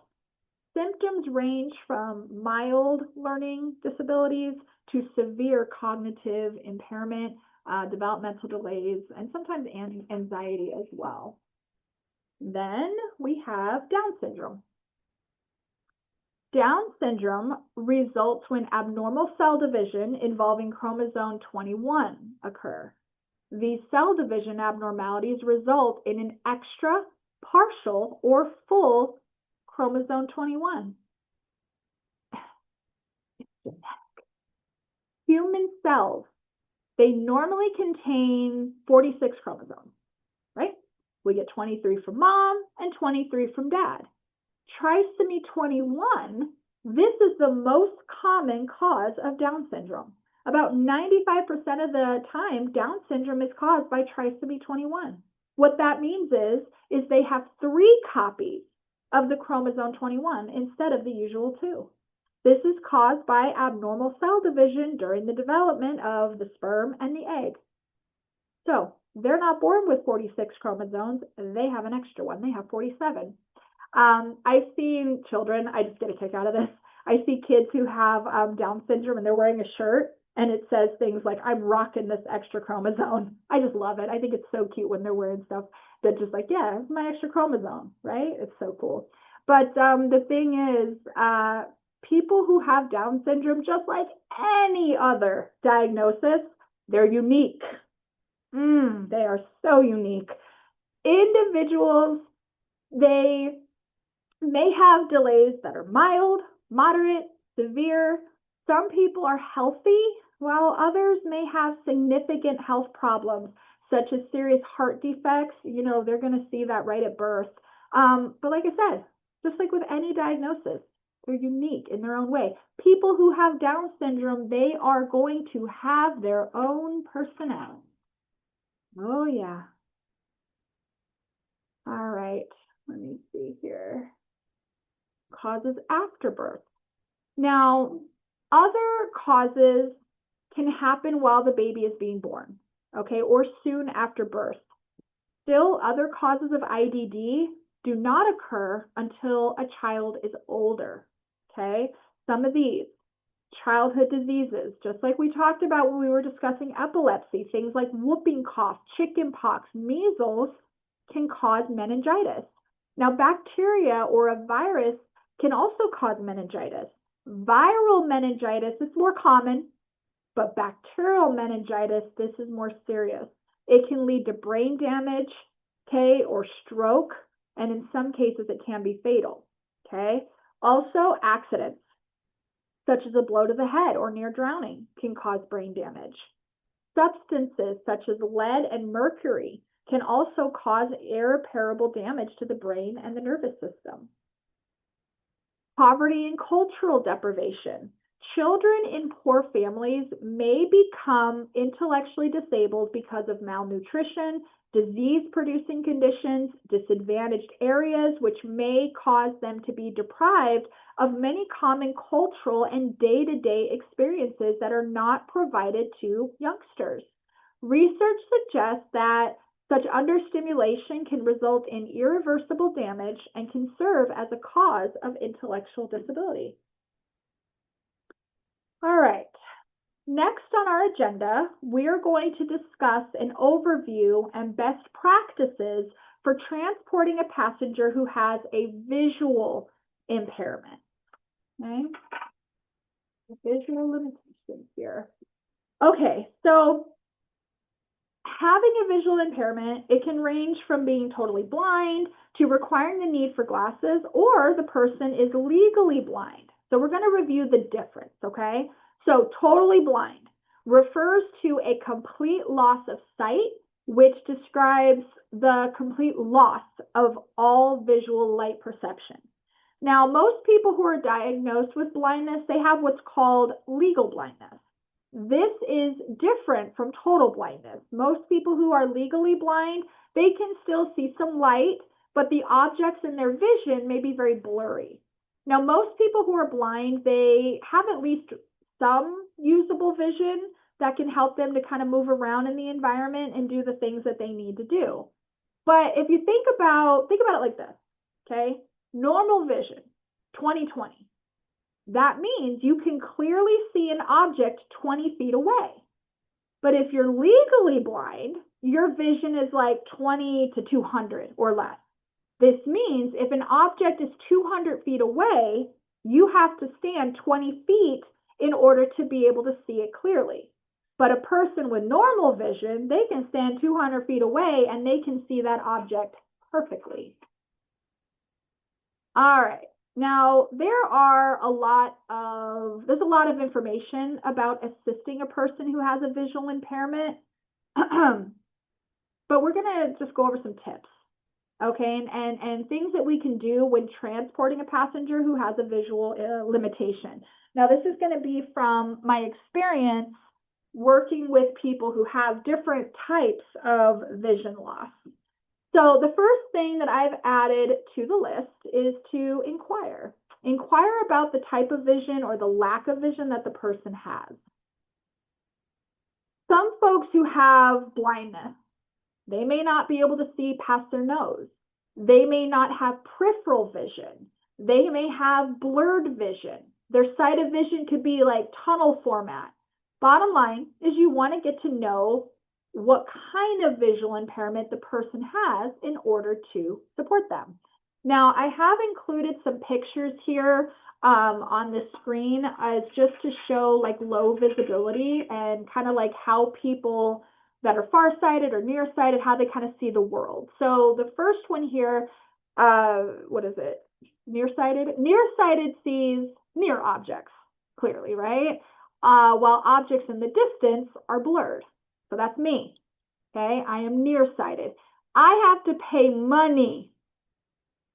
I have to pay money to see things like way over there. For those of you in this workshop here today that you don't have to pay money to see, good for you. Good for you.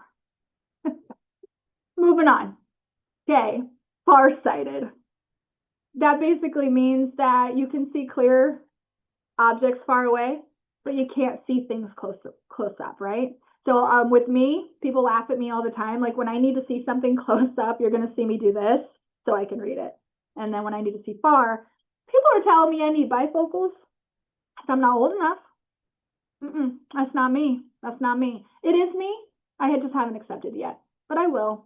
But yeah, let's move on. Move on. Peripheral vision, I think, yeah. Peripheral vision, this is like side vision, right? What is seen on the sides by the eye when looking straight ahead. Now, a person that lacks peripheral vision, they're not going to be able to see on either side, okay, because they just lack that. The next one is blurry vision. This is just the loss of sharpness of eyesight, making objects appear kind of out of focus and hazy. And then there's tunnel vision. This makes it difficult to see what's on the outer edges of your vision. This means that you're going to be able to see things straight, but the sides are going to be blurry. But it also includes like the top and the bottom. Like they just see in this tunnel, like they can't see past the tunnel. You know what I mean? That's tunnel vision. All right. Oh, yeah, there you go. Sorry, forgot I had the slide on that one. That's tunnel vision. That's what they see. All right. Where are we at? Tips for assisting persons with visual.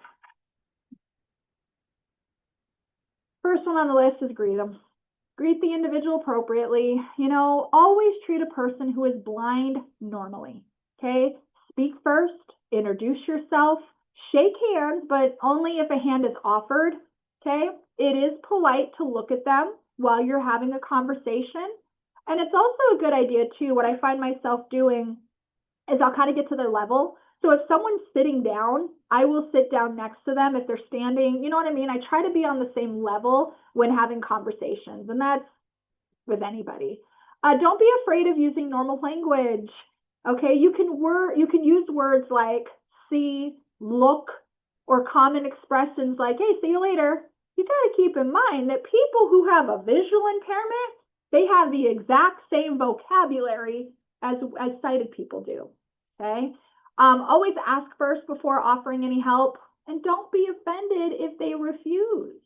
Some people, they have had bad experiences of what a sighted person thinks is being helpful. Some people I know who have a visual impairment, they often wish that everyone else would just treat them as people and not a person with a condition. Unsolicited and extra assistance is something that may make them feel very small or incapable, right? So if you offer assistance, just wait until the offer is accepted. Then listen or just ask for instruction on how you can assist. Just don't assume that they need you, okay? The next tip is to be precise in giving instructions. Yes. Giving instructions, giving directions by pointing and saying, it's over there, there's not much help, okay? You may use statements like, it's to your left, or you can take their, hand and point in the direction to show them where the object is. And an example in a transport vehicle could be, I don't know, to let them know that the seat on your left is empty. But if that doesn't work, you could say something like, it's on the same side as like the steering wheel. So you can have them feel the steering wheel and say, this is the side that you're going to be, sitting on, however you want to work it out. Another thing that I've learned when supporting people who have limited vision is they use their hands as their eyes.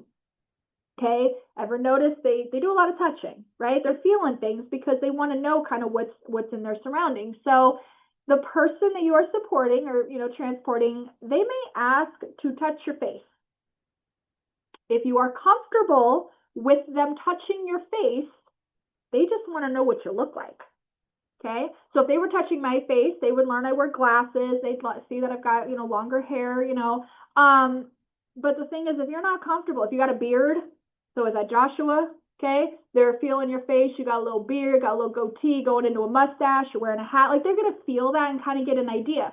Even like textures of hair, they may be able to identify certain things. But let me tell you right now, if you are not comfortable with them touching your face, that's okay.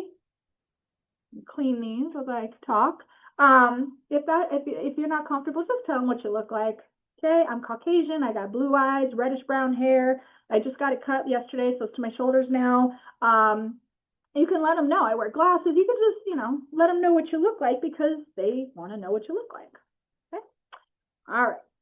Let's see here. Learn to touch. All right. More tips. Give adequate space. Yeah, I think this one's pretty important too. I mean, they're all important, but Give adequate space around obstacles and hazards and plenty of time to respond. You may need to let the person know, things like to bend their head low to avoid the roof of the car or the van. You may tell the person if the door opens toward them or away from them. Describe any sudden changes in the environment. Be sure to always talk to the person as you walk to inform them if you're approaching, I don't know, like a curb, step up, step down. Let them know even if the surface changes, right? Could you imagine walking and then all of a sudden you're not on concrete anymore, but now you're on gravel? That's gonna change your balance and things like that. So let them know, hey, we're going to be changing the surface if that's the case, okay? Be mindful too that if someone is walking downhill, it is more difficult than walking uphill. So explain things to them, explain noises, also explain silences, because silence can also be a scary thing around that person if they can't see what's going on.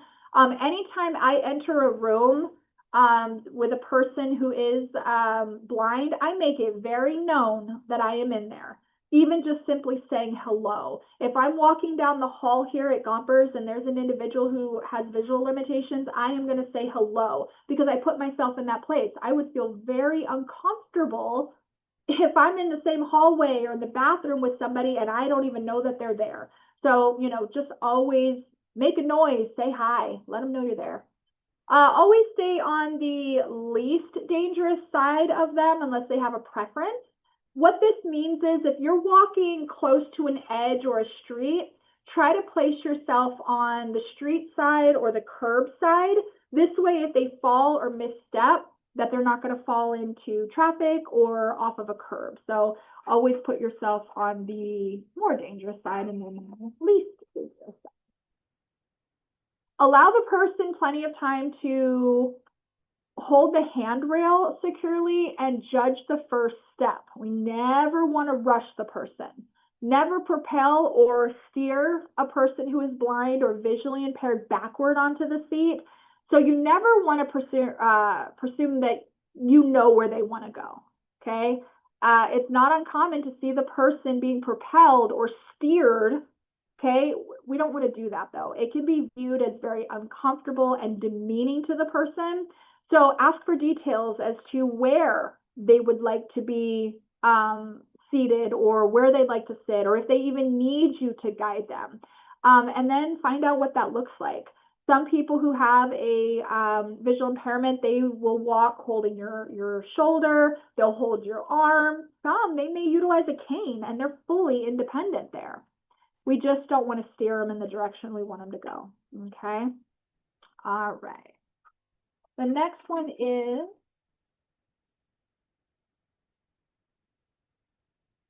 really quick, I just want to mention, you know how we often see like guide dogs? You guys see people using guide dogs?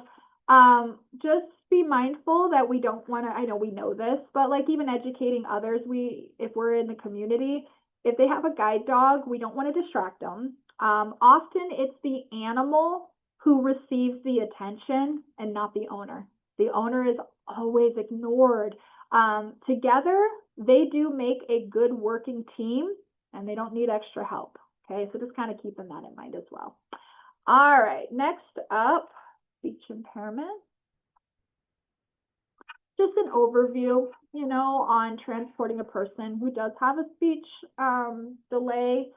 So speech or language impairment is a communication disorder. Some examples include stuttering, impaired articulation, a language impairment, receptive language issues, or voice impairment. Okay. Now, what causes someone to have a speech impediment? There's many possible causes of speech disorders. For example, brain injuries, autism, hearing loss. Problems or changes in the structure or shape of the muscles and bones used to make speech sounds can also cause speech difficulty.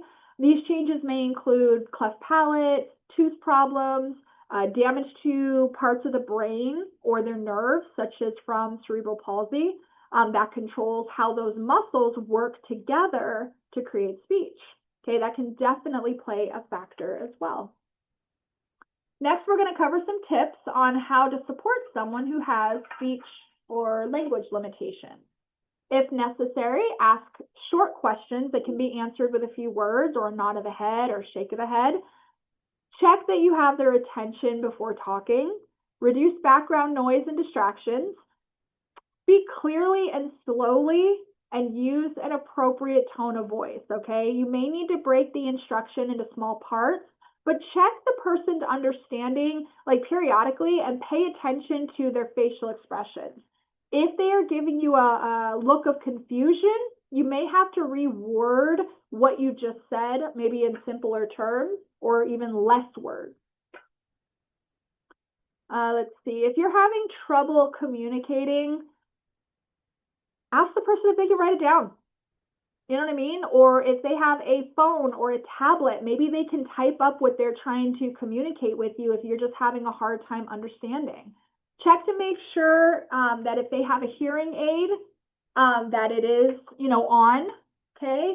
Charged is always a good thing. But then too, if they are wearing glasses, got to remember, people are blind without our glasses. So if we're expecting them to be able to maybe read our lips or something, but they can't see, you want to make sure that we're asking them first if they'd like some assistance pulling their glasses up, and then go ahead and proceed if they're okay with that.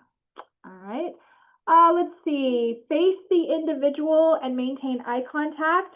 Yes, give the conversation your full attention. If you're not sure what your passenger just said, ask them to repeat it. Ask them to repeat it. Don't pretend that you understood what was just said. Okay? Instead, repeat what you have understood and allow the person to respond. It is okay to let them know that you did not understand and you ask them to say it again. Again, you just don't want to agree to pacify them, to keep the conversation going, because you may not know what you just agreed to, right? They're like, hey, can I drive the van? And you're like, so be careful. Ask them to repeat it. If the individual is accompanied by another individual, do not address questions, comments, or concerns to the companion. If they have an interpreter with them, speak to the person, not the interpreter. Okay?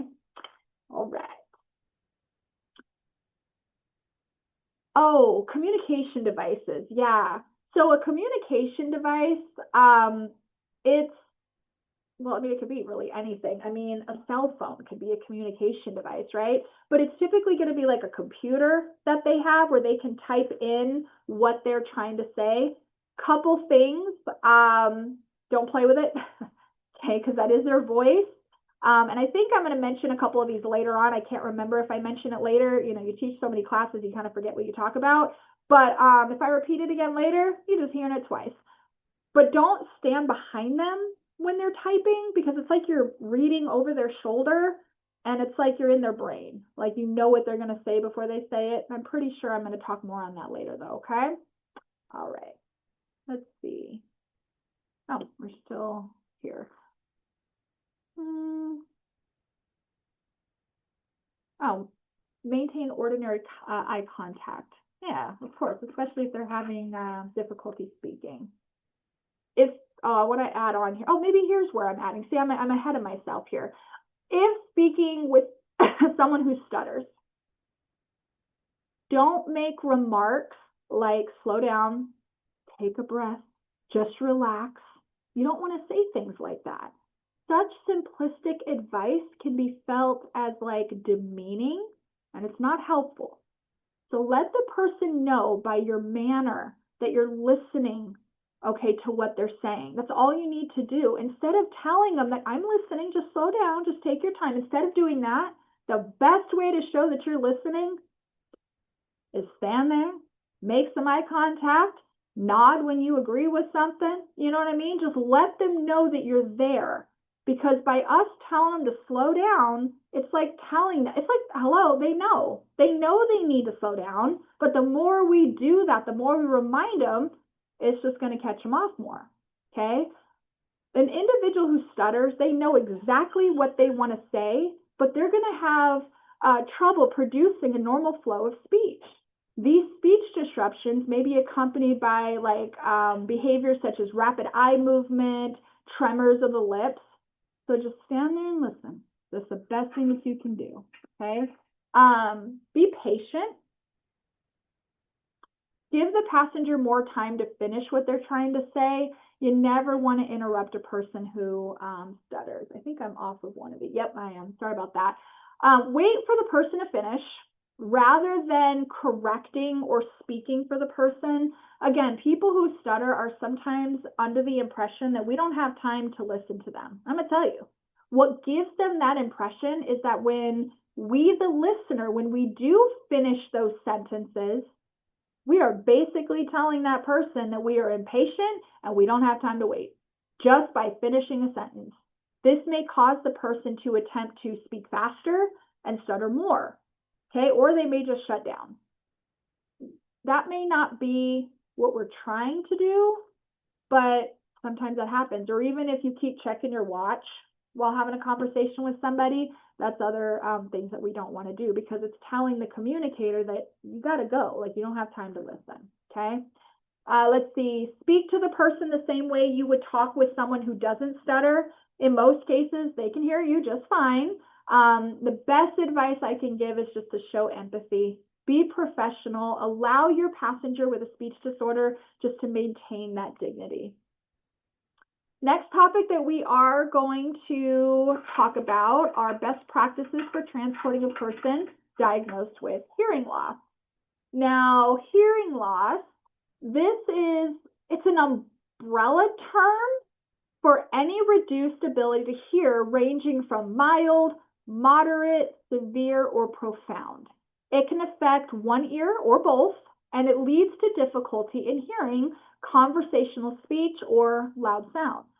So we have hard of hearing. This refers to people with hearing loss ranging from mild to moderate. People who are hard of hearing, they usually communicate through spoken language and can benefit from hearing aids, even cochlear implants and other assistive devices, as well as captioning. Now, for those that don't know what a cochlear implant is, it's an electric device, and it partially restores hearing. It can be an option for people who have severe hearing loss from inner ear damage, who are no longer helped by just using hearing aids. Now, unlike a hearing aid, which kind of amplifies the sound, the cochlear implant bypasses damaged portions of the ear to deliver sound signals by hearing nerve, right? Which are just, the technology is just outstanding, okay? All right. Okay. Sorry, look at my slide just to kind of remind myself where I need to be. Like, oh yeah, we're going to talk about sign language now. People who are deaf mostly have profound hearing loss, which implies very little or no hearing. And a lot of folks, they often use sign language to communicate. Okay. Before we get on to the next topic about tips for communicating, I think I went one too far. Let's go back here really quick. I just want to talk about some more things. Hold on. No, I am where I need to be. See, going back and forth. Just going over some of those tips. Always face a person who has a hearing loss. Make eye contact. Keep that eye contact while you're talking. Try not to look away or cover your mouth, because if you are covering your mouth when you're talking like this, a lot of folks, they're reading your lips, okay? And they're not going to be able to do that if you're covering your mouth. Check noises and lighting. You want to turn off or move away from background noise. Make sure that your face is not in a shadow and there's no strong lights or sunshine, in their eyes, because if they're trying to read your lips, they're not going to be able to see that, okay? Keep your distance. Stand about 1 meter or 2 away from the person who is deaf. This is important for hearing aid users, lip readers, and people who use sign language. Speak clearly, slowly, steadily. Don't mumble, don't shout, and also don't exaggerate your words. And what I mean by that is just talk normal. If you guys can see how my mouth is moving, I'm just talking normal. But if I was to say something like, "How are you?" They're not going to be able to pick up on that because they're used to normal speech, okay? It's going to be really difficult to read your lips that way. And then the next one is to take turns. If there are more than two people in a conversation, take turns to talk, okay? You may look in the direction. So if the person to my left is about to speak after me, or if they start speaking, I may turn my head so the person looks over their way, so then that communication can continue. Let's see, repeat and rephrase if necessary. Yeah, try to say the same thing in a different way if they're having a tough time understanding what you just said. So if I was to say, what am I going to say? Your seatbelt strap is on your left, but they don't understand. Like I said earlier, you could say simple things like, you know, your seatbelt is on the same side of the van as the steering wheel, kind of using that example from before. If you know that you're going to be transporting a passenger who uses sign language, okay, that's why I kind of got off. I'm like, when do I talk about sign language? Right here. I remember I want to talk about it, okay? A lot of folks, you know, may use sign language to communicate. You may take it upon yourself to learn some common signs. Or you can pull them up on your phone to communicate with that person. There are a lot of great apps on the phone that you can download just to learn some basic American Sign Language. A couple of the apps that I've recommended is ASL Bloom. I like that one. We Sign Basic. That's another good app. Hands-on ASL. That's another good app. You can always look into those. Now, if you were looking to go a little step further, Glendale Community College, they have a great ASL program where it teaches not just like sign language, but it also goes through like deaf culture and things like that. It's really cool. Really quick, since I have you here, why not, right? Does anybody in here know how to sign the word yes? Show me if you know it. Did you just spell it out? Nice. This here, if you do this with your hand, this is yes. This is pretty common. This is yes. Or how about their favorite word? No. Does anybody know how to sign the word no? So if you do this, this is no. So this is something. So if you're asking them something and they use sign, they're going to do it right in your face too. What's another? Oh, another one you want to learn? Bathroom. Does anyone know bathroom? This here, you put your thumb right in here and you do this. This is bathroom. This is a very common sign. More. This is more. Home. Transportation department. You're going to see this one quite a bit, right? Home. You make an O and home. Just some comments, you know? But like I said, if they're signing something to you, I don't know what the cell phone policy is. Please don't drive with your phone, you know what I mean? But if you're trying to really try to understand what they're communicating, pull it up, try to figure it out, you know? Lots of cool things. All right, let's see here. What's the next one on here? Use gestures. Oh, okay. Next one on the list here is write it down. Have a pen and paper, just right there. If they can write it, that is going to help you to understand what they're trying to tell you. And arguably, one of the most important points to remember is to keep trying. Even if a person who is deaf does not understand what you're saying, the first few times, just keep trying. So many of our partners have told us that when someone does not hear what they said the first time, you know, and the second time, and they just don't understand it, you know what a lot of people do? Oh, it's okay. It's fine. It's not important. Oh, no, don't worry about it. And they move on. Have you guys ever seen that? Like if you're trying to tell somebody something and they just don't get it, so we tend to do. Oh, it's not a big deal anyway. It's fine. We'll just move on. No, take the time because, you know, even if it means rephrasing it or writing it down or typing it up on a note on your phone, okay, it can be so frustrating for that person being just dismissed because they didn't hear you. So just having that empathy, it's a big thing. All right, let's see. Oh, yeah. Oh, okay, cool. Earlier I mentioned the early intervention for children who have delays. You guys remember me talking about that a little bit? DDD, which is the Division of Developmental Disabilities, they have many services available to families who have children who have developmental and intellectual disabilities. You can actually check them out on the Arizona Department of Economic Security website.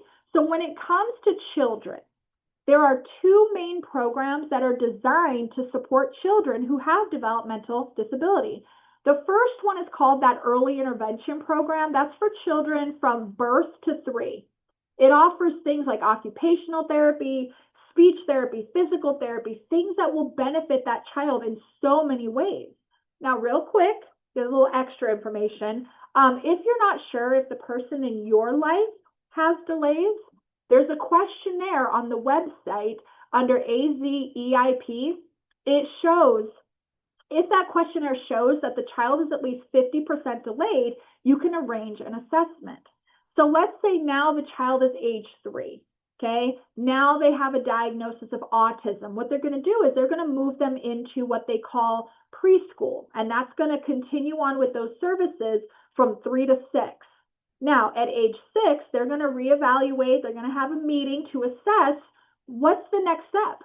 This child with autism, are they going to public school? Do they need to go to a special school for kids who have autism? But like I said, Arizona, we just have a lot of cool programs. And the first step is just, getting on maybe on the website or talking with the pediatrician just to see, because sometimes we don't always see those delays, All right, next step. We are going to discuss some basic information now on dementia. And just some best practices when transporting a person who may be confused. So we're going to start off with the differences between dementia and Alzheimer's. Actually, I kind of want to hear somebody. Can I get a volunteer, someone to unmute to read the definition on the screen? You guys can see that, right?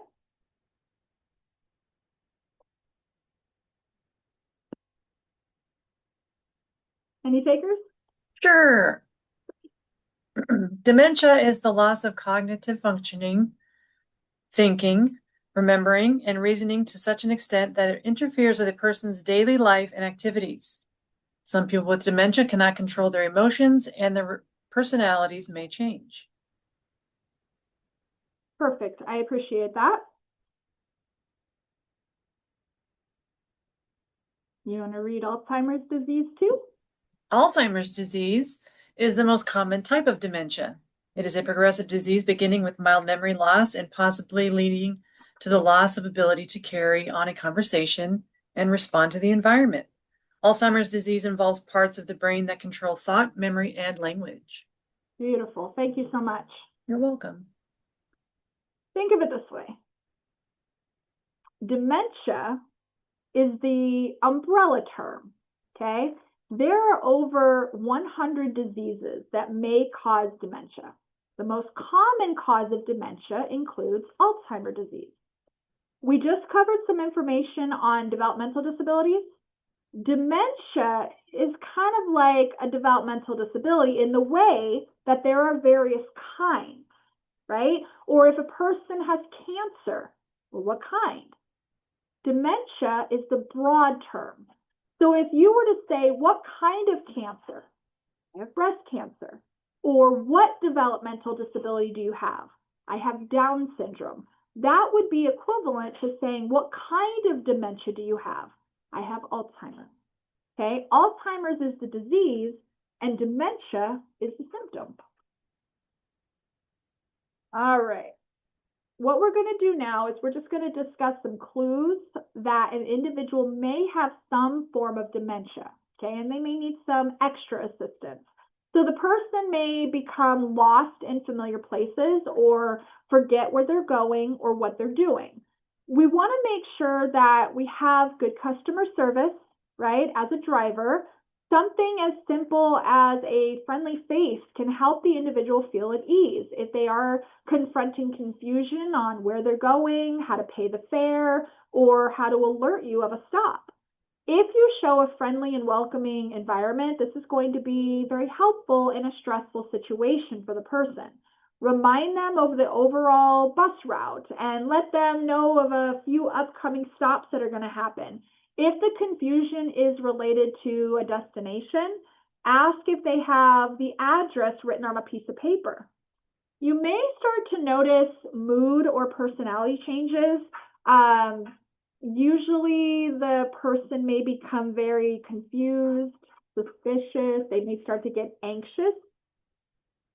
The person may ask the same question over and over. It is important to respond to questions.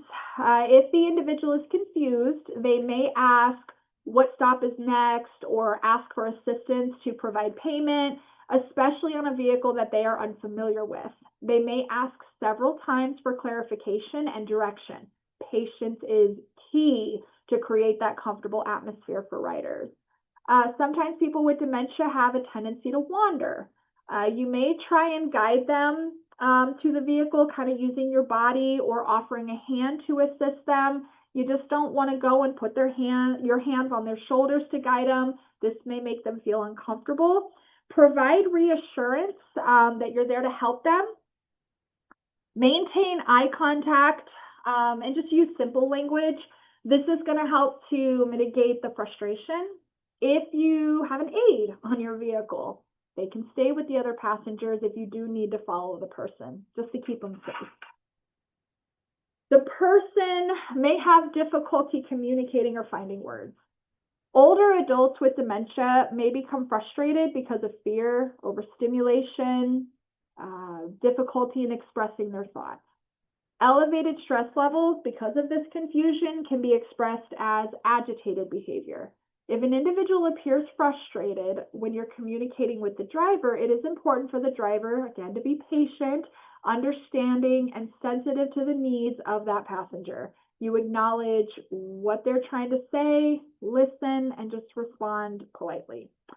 Most transit vehicles and agencies, not vehicles, but like the agency is going to have policies and procedures to address overall safety concerns. But if you are going to be transporting someone who has dementia, you may want to get some additional information about that particular person just to better assist if you can. All right. Tips for transporting passengers who have multiple disabilities. So now we're going to get into those tips. Like we just went over an overview of different diagnoses just to kind of get that idea, right? So first and foremost, become familiar with the individuals on your route. Okay. Oh, let me get there. Oops. There we go. Become familiar. Now, some of you in this workshop, you have been transporting the same passenger for a while now and have had the opportunity to gain some information about them. However, some of you are going to be picking up a different passenger every day, so it may not be that easy to gain that information. Crews should be aware of individual passenger profiles if they have them. Some aspects to consider about the person is going to be things like their medical needs, communication skills, for example, how they communicate. What is the best way to communicate with them to get to know if they have any, behavioral or sensory issues? You want to get to know their likes and their preferences and their dislikes or their triggers. What helps them to calm? That's also good to know. Do they have coping skills? You can always remind them of those coping skills. I don't know if any of you in this workshop here, if you did take the de-escalation workshop that we also offer here at MAG, but in the de-escalation workshop, we do talk a lot about how to build relationships with the individuals that we transport. Now, one of the main topics in that workshop is communication. Drivers should be encouraged to support and communicate with parents, caregivers in a clear and professional manner. Proper communication can help you to solve a number of issues and resolve problems. Now, policies should be in place to help maintain safe procedures and safeguard for all persons involved in the vehicle, as well as maintaining like a high degree of professionalism, When transporting passengers, we should have a calm and friendly approach. The aim is that the parents and the caregivers, they feel that they can trust the crew to provide the best possible service for the individual that they care for. That's our goal. We want them to know they're safe with us. We can also provide a pleasant atmosphere. Pleasant atmosphere refers to, excuse me, setting an environment that is welcoming and comfortable. Now, the driver should endeavor to maintain a cool and calm environment in the vehicle, as well as familiarizing themselves with individual passengers, specific ways that they communicate, could be verbal, sign language, gestures, pictures. It's always good to get to know how they communicate. Next on the list is to show patience with the person. I mean, whether you're transporting a person who takes a bit longer to get on the vehicle, or if you're communicating with someone who stutters or uses a communication device, you just want to have patience. They need you to have that patience. The use of visual cue cards, okay, or even objects of reference may actually help out as well. It just helps to provide that clarity, you know. When it comes to like the cue cards and things like that, I actually have a dialogue that I say when people get inside the vehicle for like pickup. Okay, here's my little dialogue. I start off with, "Hi, my name is Heather. Your name's Sarah, right?" Or I'll ask them their name. "I'm here to take you to your program or work or wherever they're heading." I let them know, please have a seat. Feel free to let me know if you need any assistance with anything, as I'm kind of glancing at their seatbelt to make sure that, they're getting it on. And of course, some small talk. I'll ask them how their morning's going. As we're driving, I always want to ask if the temperature is comfortable in the vehicle. Okay. I'm going to tell you one of the reasons why I started doing this is because I remember when my daughter was old enough and tall enough to start sitting in the front seat of the car. When she would get cold, she just closed the vent. Okay? A little, what they call it, passenger princess. That's who she was. Once she started in that front seat, this was her front seat, touching all the buttons, the radio, the seat lever, all of it. Okay? She thinks she owns the front seat now. See, the thing is, though, and the reason I'm telling you this is because she can do that. Think of the passengers in the company vehicle. They may not be able to let you know that they're cold. They may not be able to reach the vent to turn down the air conditioning. So we ask them, we check in, okay? Even if it's a nod of the head, okay? So always ask, are you comfortable, okay? Or just keep an eye on the person's body language. Shivering, right?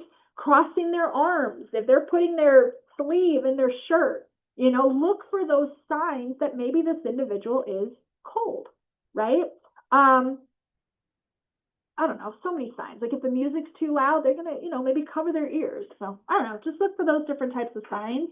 Now, I just want to add a little bit more information about the importance of temperature, okay? It's always important to make sure the passengers are comfortable, okay? If you are going to be transporting a passenger who is, let's say, missing a limb, we have to understand that amputees have problems controlling body temperature. Amputations can reduce the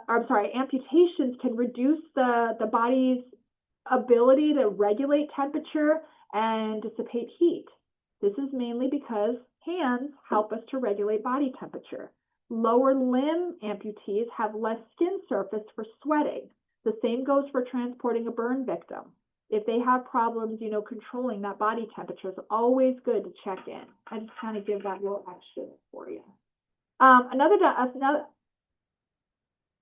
thing that I do when transporting people in the afternoon, okay, when we're ready to go home, I have a bunch of people on the van, right? I simply ask, all right, group, what's the radio station that you guys prefer? What are we listening to? Okay. Sometimes I get a solid 94.5 from everyone. All right, cool. We're going to be grooving some oldies then. Or I'll get 1079, 99.9, 98.7. Oh, okay. So what I do in that case is I check who the first drop off is. Okay. And I ask them what they would like to listen to. Okay. So I'm going to pull somebody here. I'm going to start with Emily. Emily, you're my first drop off. What music do you want to listen to? A classic 80s music was perfect. All right, that sounds great.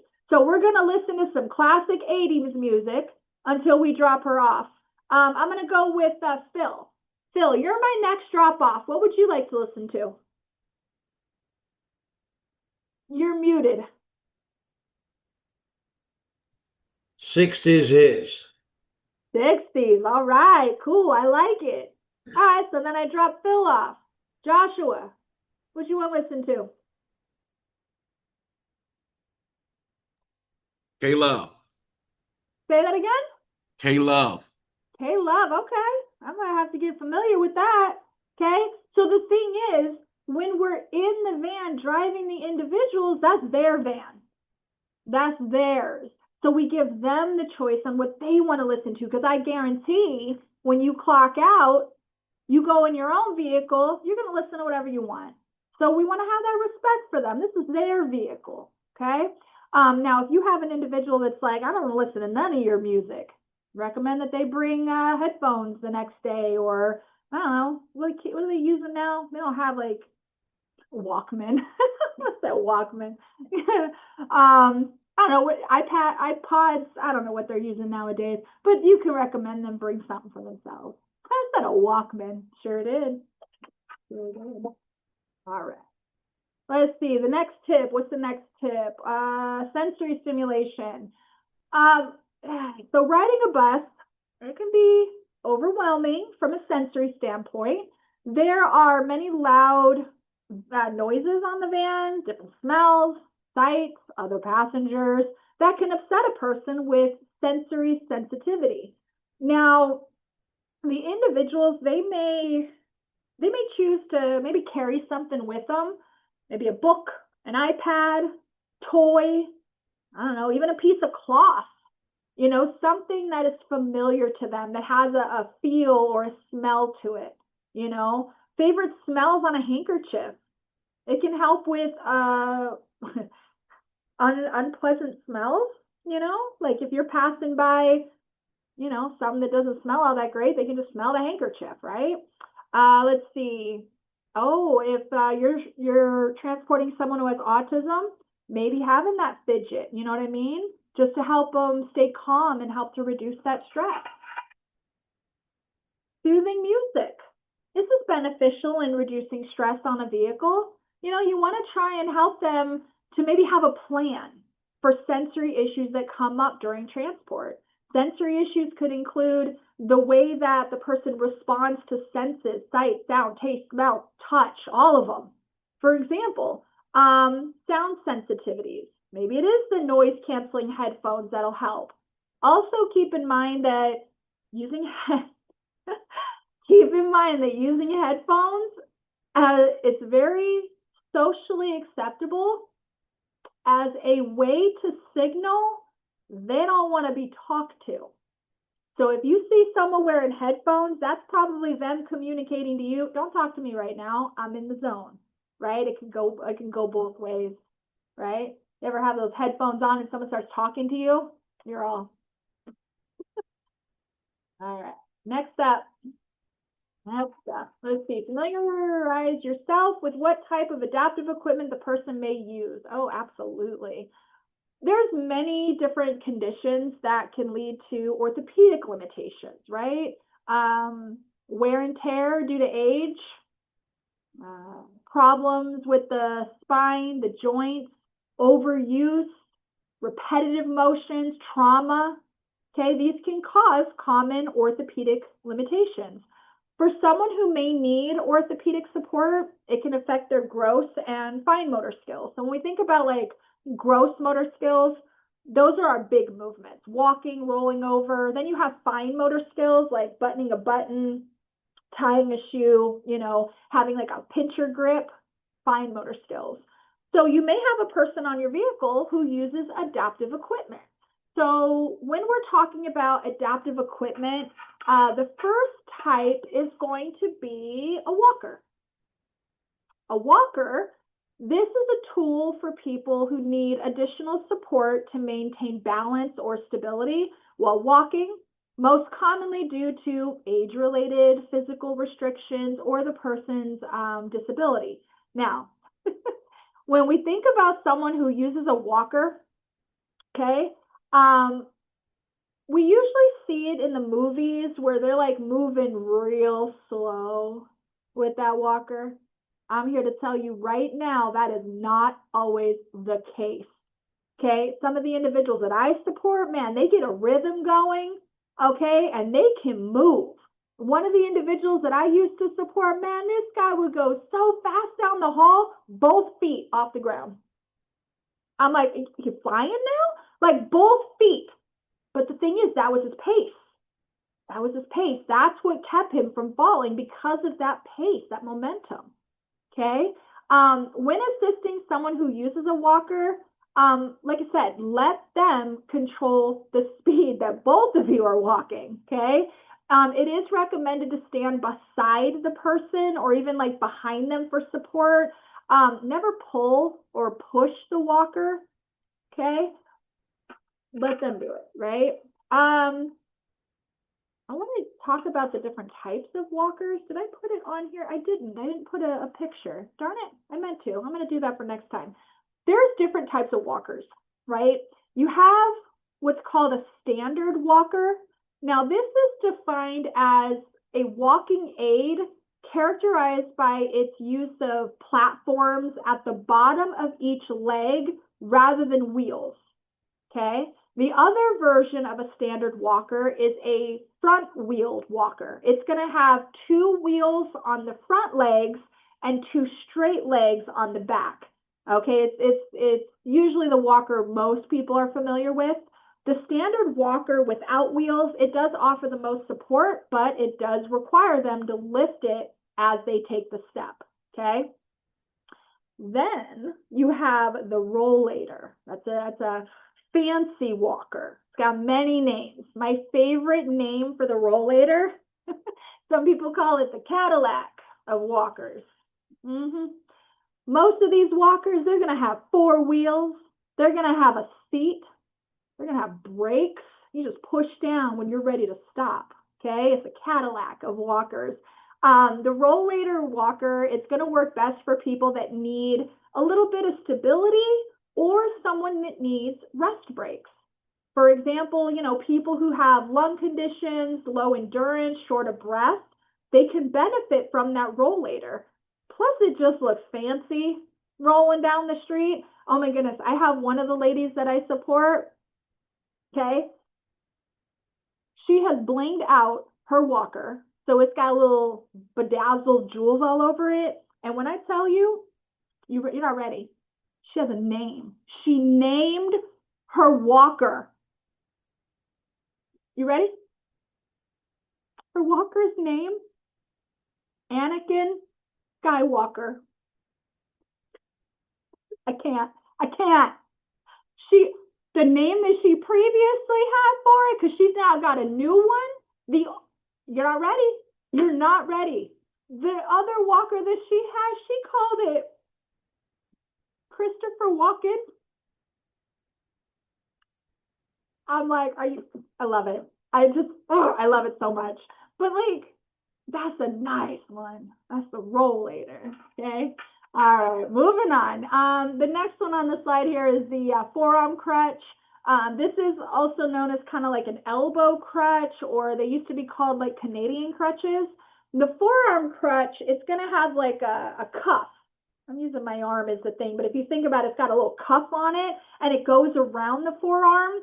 It's used by like inserting the arm into the cuff and holding the grip. These are used to help with like the individual's balance. Word of advice, because Heather learned the hard way. Make sure it's out the way. Make sure it's out of the way in the van or wherever you're transporting, whatever you're using, because I mean, I may have forgot to remind the individual and tripped over it a little bit. Don't be me. Just make sure it's out of the walkway. Okay, a little piece of advice there. All right, moving on. Wheelchair. Ah, that one I put a picture on. Okay. All right, so the wheelchair. All right, it's a chair with wheels. Okay. It's used when walking is difficult or impossible due to an illness, injury, problems related to old age, or the person's disability. It is important to know that person's wheelchair is like an extension of their body. Okay. It needs to be treated with respect. Get to know the specifics about that person's chair. Okay. So some basic things that you want to know about the chair. Okay. I think I grabbed some. Yeah, I did. So first things, these right here.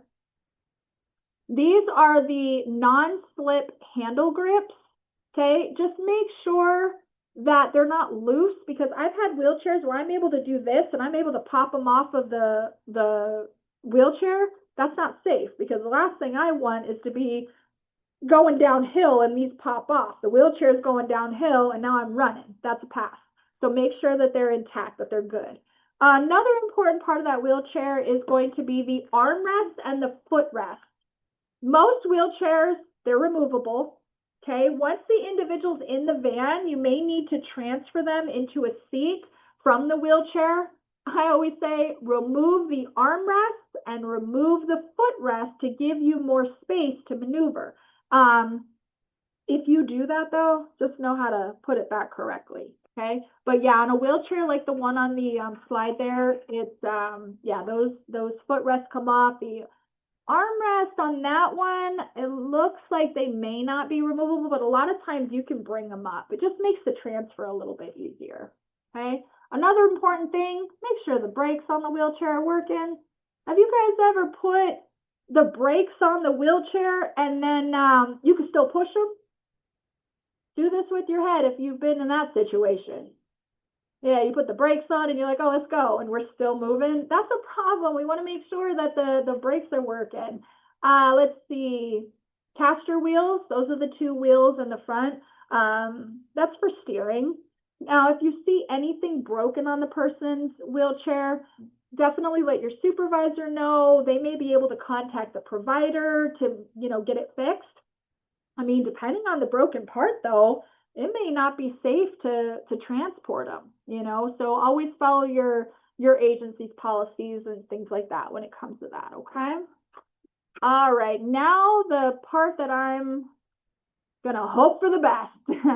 I have the steps here to maneuver a wheelchair up and down a curb, listed here, but I think the easiest way to teach it is to show you, because just reading it here on the slide may not work. So give me a second here. I'm going to hope for the best with showing this video. So just give me a second here. You might see, this is the first time that I'm doing this. So I'm going to go there. Give me a second. Okay. Give me a second.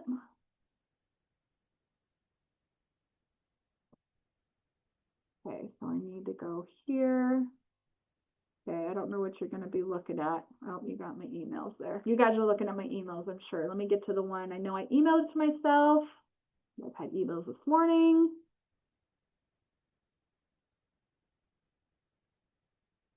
Okay. I'm going to hope for the best here. When this starts playing, can you guys just give me a thumbs up if you can hear it and you can see it? Okay. All right. So let's hope for the best.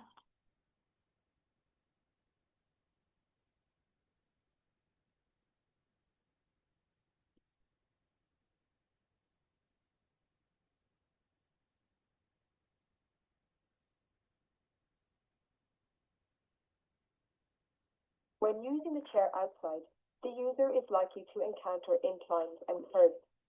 To push a chair up an incline, the caregiver bends their knees and leans towards the chair. When going down an incline, the caregiver holds the handles firmly and allows the wheelchair to roll down the incline. If the incline is very steep and the caregiver doesn't feel comfortable pushing the chair down the incline, they can descend backwards. This will prevent the chair from running away from the caregiver and avoids the possibility of the wheelchair user being tipped forward. Remember to watch for obstacles if descending backwards. When mobilizing outdoors, drop curbs enable a wheelchair move from a higher surface to a lower surface with ease. These, however, are not always present. Therefore, the caregiver may be required to assist the user move a wheelchair up and down a curb. To go down a curb, reverse the wheelchair so that the larger wheels are at the edge of the curb. Standing behind the chair with their body close to the backrest of the chair, the caregiver guides the wheels gently down the curb. Once the larger wheels are on the lower surface, the tipping lever can raise the front wheels so they clear the curb as the chair moves. The front wheels can then be gently lowered onto the lower surface by controlling the movement with the tipping lever. To go up a curb, the caregiver brings the wheelchair so that it is facing the curb. The caregiver uses the tipping lever to raise the front of the chair so that the front wheels clear the curb and are placed on the pavement. Standing close to the back of the wheelchair, the caregiver pushes the wheelchair up the curb.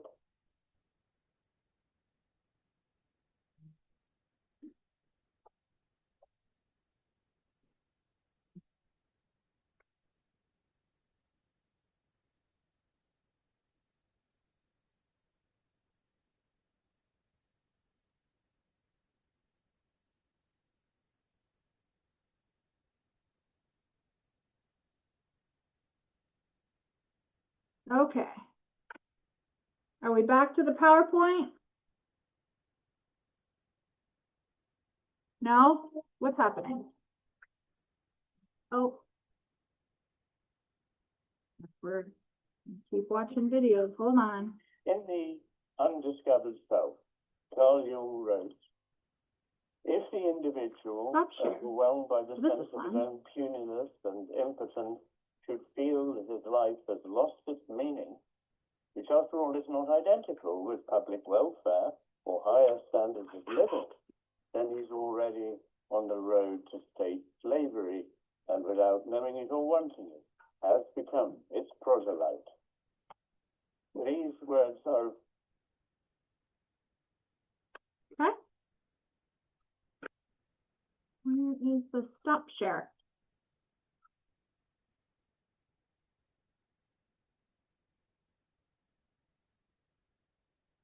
Let's see.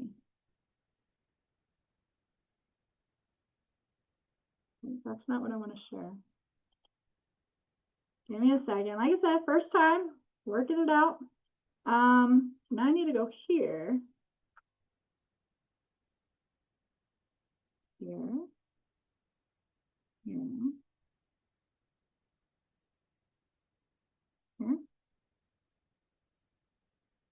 What are you seeing? Emily, what are you seeing? Your YouTube email. Great. That's not where I want to be. Hold on. Let me try the other one.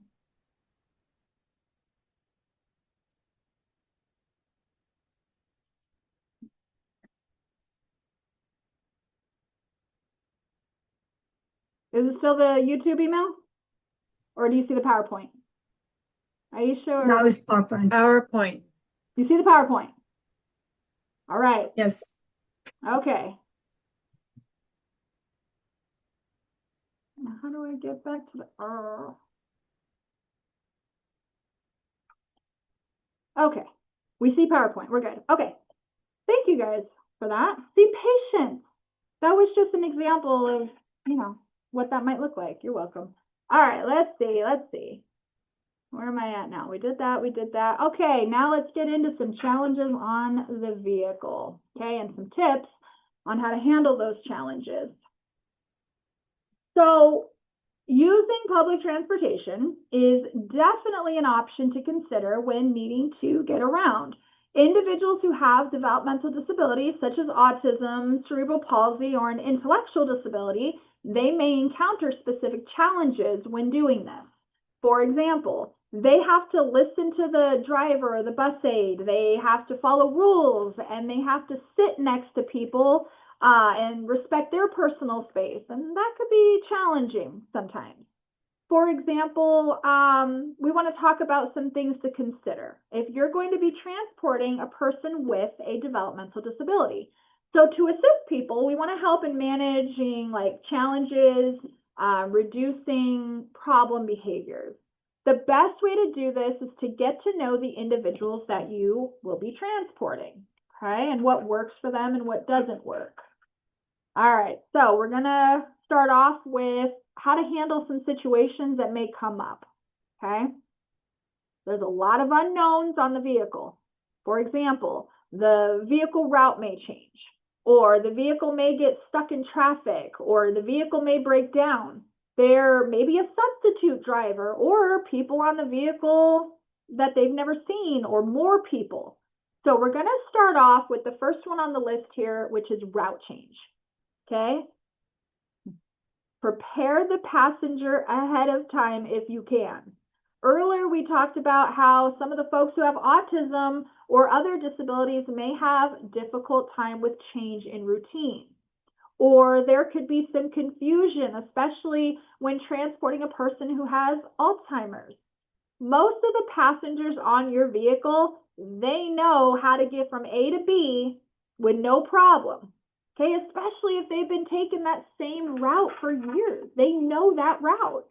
Okay, I always recommend if traveling through a construction zone or if you see an accident up ahead, okay, typically you would go straight through the intersection, but there's a barrier there saying you have to take a detour and you have to make a left.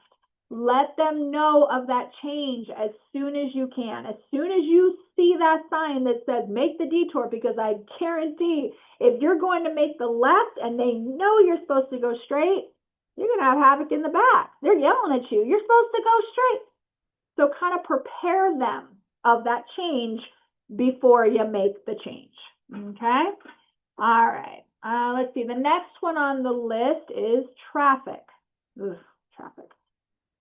One of the stress triggers while driving, okay, is a traffic jam, right? Which, you know, is going to cause some struggles. There's the impatience of people on the van, the worry of being late, having to wait for the traffic to move, and dealing with the mistakes of other motorists, right? It's not us, it's them. So the first thing on the list when dealing with heavy traffic is to remain calm, of course, right? Main reason, though, that you want to remain calm, the main thing is the safety of your passengers. The more of a big deal that you make out of this situation, the harder it is going to be to stay calm and to keep your passengers calm.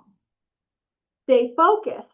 Instead of focusing on what you can't do, okay, how late this is making you or what's happening, focus on what you can do. And one thing you can do is breathe. Breathe deeply. That's something you can do. This may sound gimmicky, but breathing deeply can have a massive calming effect when you're stressed. Okay? Reassure the passengers that, hey, traffic's going to pick up again. Okay, I'm going to get you to your destination. Okay? Avoid aggressive driving and weaving in and out of the lanes, right? This can cause an accident. Okay, and for the passengers in the back, okay, especially those who have orthopedic limitations, it's going to cause their body to be very unsteady, and then you've got them falling over in the seat because they can't brace themselves. Okay, so just avoid that aggressive driving. Next one on the list is to keep a safe distance. We're going to talk about this. The cushion of safety. Cushion of safety means managing the space between you and the other cars around you. You want to have at least a 2-second gap on an average size car, but a 4 to 5 second distant gap for heavier vehicles like the vans or the buses. Okay, we need that space between you and the vehicle ahead of you, okay? This is also known as your following distance. This can help you to avoid frequent braking and rear end collisions. So how do we determine what a safe following distance look like? So if you're looking at the diagram on the PowerPoint, you are the red car behind the two other cars. So you see, I'm all pointing like you guys can see what I'm looking at. I see you're looking at it, but you're the red car behind the two other cars. Okay, that's you.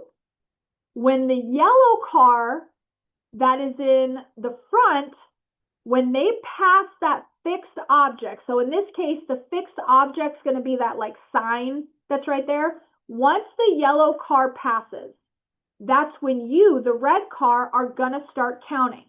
1, 1,000, 2, 1,000, 3, 1,000, until you get to that fixed object. That's how far you are away from the car in front of you. Now, remember what we just said. If you're driving a heavy vehicle, you want to maintain a good 4 or 5 second gap just in case that yellow car has to stop short for whatever reason. A dog runs out in the middle, something falls off the back of a truck. You want to make sure you've got time to stop, to slow that heavy vehicle, okay? Because y'all know those heavy vehicles that we drive, they don't stop on a dime. And plus, we don't want to brake hard. So if you've got that gap, you're going to have time to stop, okay? All right. Another challenge you may find on the vehicle is if the vehicle breaks down. Having vehicle trouble can be incredibly frustrating, but it can also be a safety issue too if you're already on the road. So here are just some tips that may help you and your passengers feel safe and avoid stress, okay? First off, don't panic, okay? Although this seems obvious, the best way to stay calm, of course, is to not panic. While you may be worried that you've just broken down, getting into a panic over what you're going to do is only going to affect your judgment and cause you to make bad decisions. So instead, you may use this as a teachable moment. It's like an on-the-spot learning for your passengers, okay, because they don't understand what's going on. So let's say, put a scenario out there. You and the passengers are on your way to the next pickup spot, and the vehicle that you're in gets a flat tire. You can use this as an opportunity to teach how to react in an emergency. So you got driver 1. Hey, everybody. Hey, the noise that you just heard, that's the tire. I'm going to pull off the road. I'm going to call dispatch. They're going to bring us another vehicle, or, maybe they'll change the tire real quick for us. Okay, while you're waiting on help to arrive, redirect the passenger's attention by asking them questions and engaging in civil conversation. Perhaps you can keep magazines on your vehicle, to offer to them while you wait. Offer the passenger some water. If your agency does require you to take water on your route, play a game with them. I spy with my little eye something purple. You know what I mean? You're basically teaching them how to stay calm in this environment by you remaining calm. Or you're driver number 2. Did you guys hear that noise? Oh, I think it was the tire. Oh, man, why does this always happen on my shift? Now we're going to be late. Gosh, this is so irritating. I can't even get over right now. Come on, people, we have an emergency. We're role models, okay? How we react to certain things is teaching how they're going to react. So the next time something small goes wrong in your day, just view it as an opportunity to practice a critical survival skill. You can use this opportunity as a teachable moment, okay? Things happen, okay? No reason to stress over it. That calm approach is gonna benefit everybody. All right, let's see what's next. Respiratory disease and how to reduce in-car pollution. All right, so first off, get the right slide. Okay, so first off, let's just discuss some of the most common respiratory diseases. So you have influenza, pneumonia, asthma, bronchitis, lung cancer, and chronic obstructive airway disease. This is known as COAD. What this is, it's a group of diseases which cause airflow, blockage, and breathing-related problems. It includes emphysema, chronic bronchitis, COAD makes breathing difficult. Okay? I am so sorry. I got to get up really quick. I got to shut my door because they're right outside my door. Just give me 1 second, please. So sorry. I'm still here, I promise.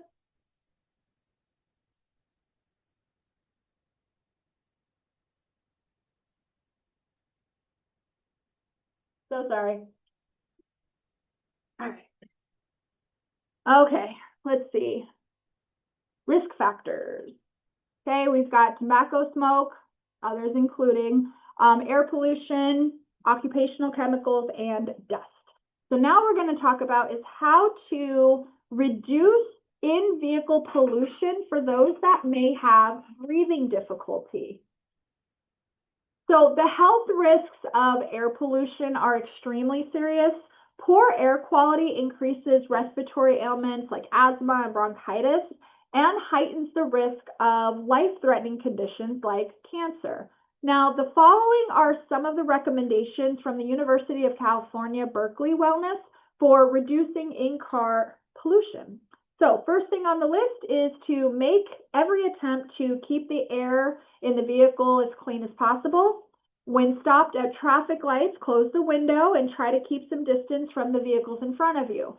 When stopped at a traffic light, they say you should be able to see the rear tires of the car in front of you. Okay, being further away from the tailpipe can actually help to keep the air inside the vehicle clean. There's so many other benefits to that too. It's going to give you space if someone rear ends you. You're not going to hit the car in front of you. If the car in front of you breaks down, you're going to have space to go around so you don't have to back up. There's a lot of benefits of having that space at a red light. Let's see, what's next? When driving, keep a safe distance from vehicles ahead of you, especially diesel trucks or obvious polluting cars. There's been times too that you may want to pull over, and let them get further away just so you're not having that. Because I say that in the company vehicle. If you're on your own personal car, you're probably going to speed up and go around that big diesel truck. But in the company vehicles, we need to maintain speed, things like that. There's safety things to think about. Let's see, keep the windows closed when in traffic and the ventilation set to recirculate, especially in tunnels. When driving in light or no traffic, keep windows open or at least cracked to let some of the fresh air come in. If you have the option, choose less congested roads with fewer traffic lights, even if they may take a little bit longer. Try to avoid rush hour. The more traffic, the more pollution.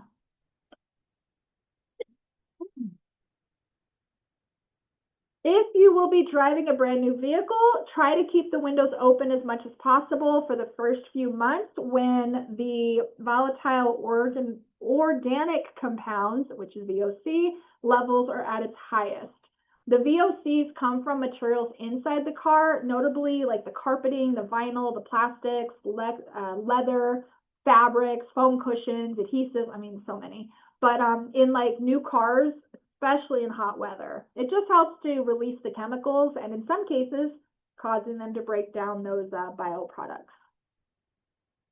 Let's see, next one is to properly maintain your vehicle. A poorly maintained vehicle is more likely to pollute the air inside as well as the air around it. Keep interiors clean. When it comes to pollution in the vehicle, it can combine with dust and particles, which are then inhaled. We do not want to just count on the vehicle's air filtration system. We just kind of have to do our part in keeping the air clean. The next one says, do not use chemical cleaners. Instead, use like a damp microfiber rag to keep the interior clean. Certain car cleaning products contain harsh chemicals, like phosphates and petrochemicals. They can harm the environment and also human health. And for someone who has respiratory issues, it can be pretty harmful to them. Do not use air fresheners or deodorizers in the vehicle. Now in your own personal car, you know, it's great, but like when we're transporting people who have difficulty breathing, those strong odors, they may cause some people to feel like a burning sensation that leads to coughing, wheezing, other breathing problems. On another note, the individual in your van just may not like that smell, you know? So instead of an air freshener, you want the air to smell fresh. Open the windows in unpolluted areas. But if that's not possible, you can actually make a sachet of dried flower petals and just keep it in an like an open container. Even baking soda. Baking soda in the vehicle, make sure it's in a place where it's not going to like spill over. It can help to absorb those odors as well. Let's see. Give the passenger the choice of air temperature. Earlier we did speak on this about the temperature in the vehicle being comfortable for the passenger, but keep in mind that the interior climate is critical for the person with respiratory disease. Breathing in hot, humid air can exacerbate the respiratory conditions like asthma and COPD. Many people who do suffer from COPD, they acknowledge that harsh winds and frigid air can result in wheezing and just taking their breath away. And of course, the last one, don't smoke in the vehicle. Secondhand smoke is a serious health hazard causing, I think it's like 41,000 deaths a year. It can cause or make worse a wide range of damaging health effects, especially in the children and vulnerable adults. All right, van driver overview. A number of serious accidents have occurred to passengers in the vehicle, as well as while walking to or from the transport vehicle. Whether you use a 15-passenger van or other types of vehicles, please allow these general guidelines designed to help increase the safety of those being transported. So let's go to the first one. Let's see. Ensure that wheelchairs are fastened to the floor with wheelchair brakes locked and passenger seatbelt fastened. Never attach the 4-point tie down to a movable part, like you're not going to put it on the footrest or the wheels. Drivers must open and close all doors, and if needed, assist passengers on and off the van. Now, sometimes a person that is greeting you at the van will want to volunteer to help you with the lift. It is up to your agency if this is something that they allow. But keep in mind, the volunteer has not had the appropriate training if an accident happens. You know what I mean? Like, excuse me again.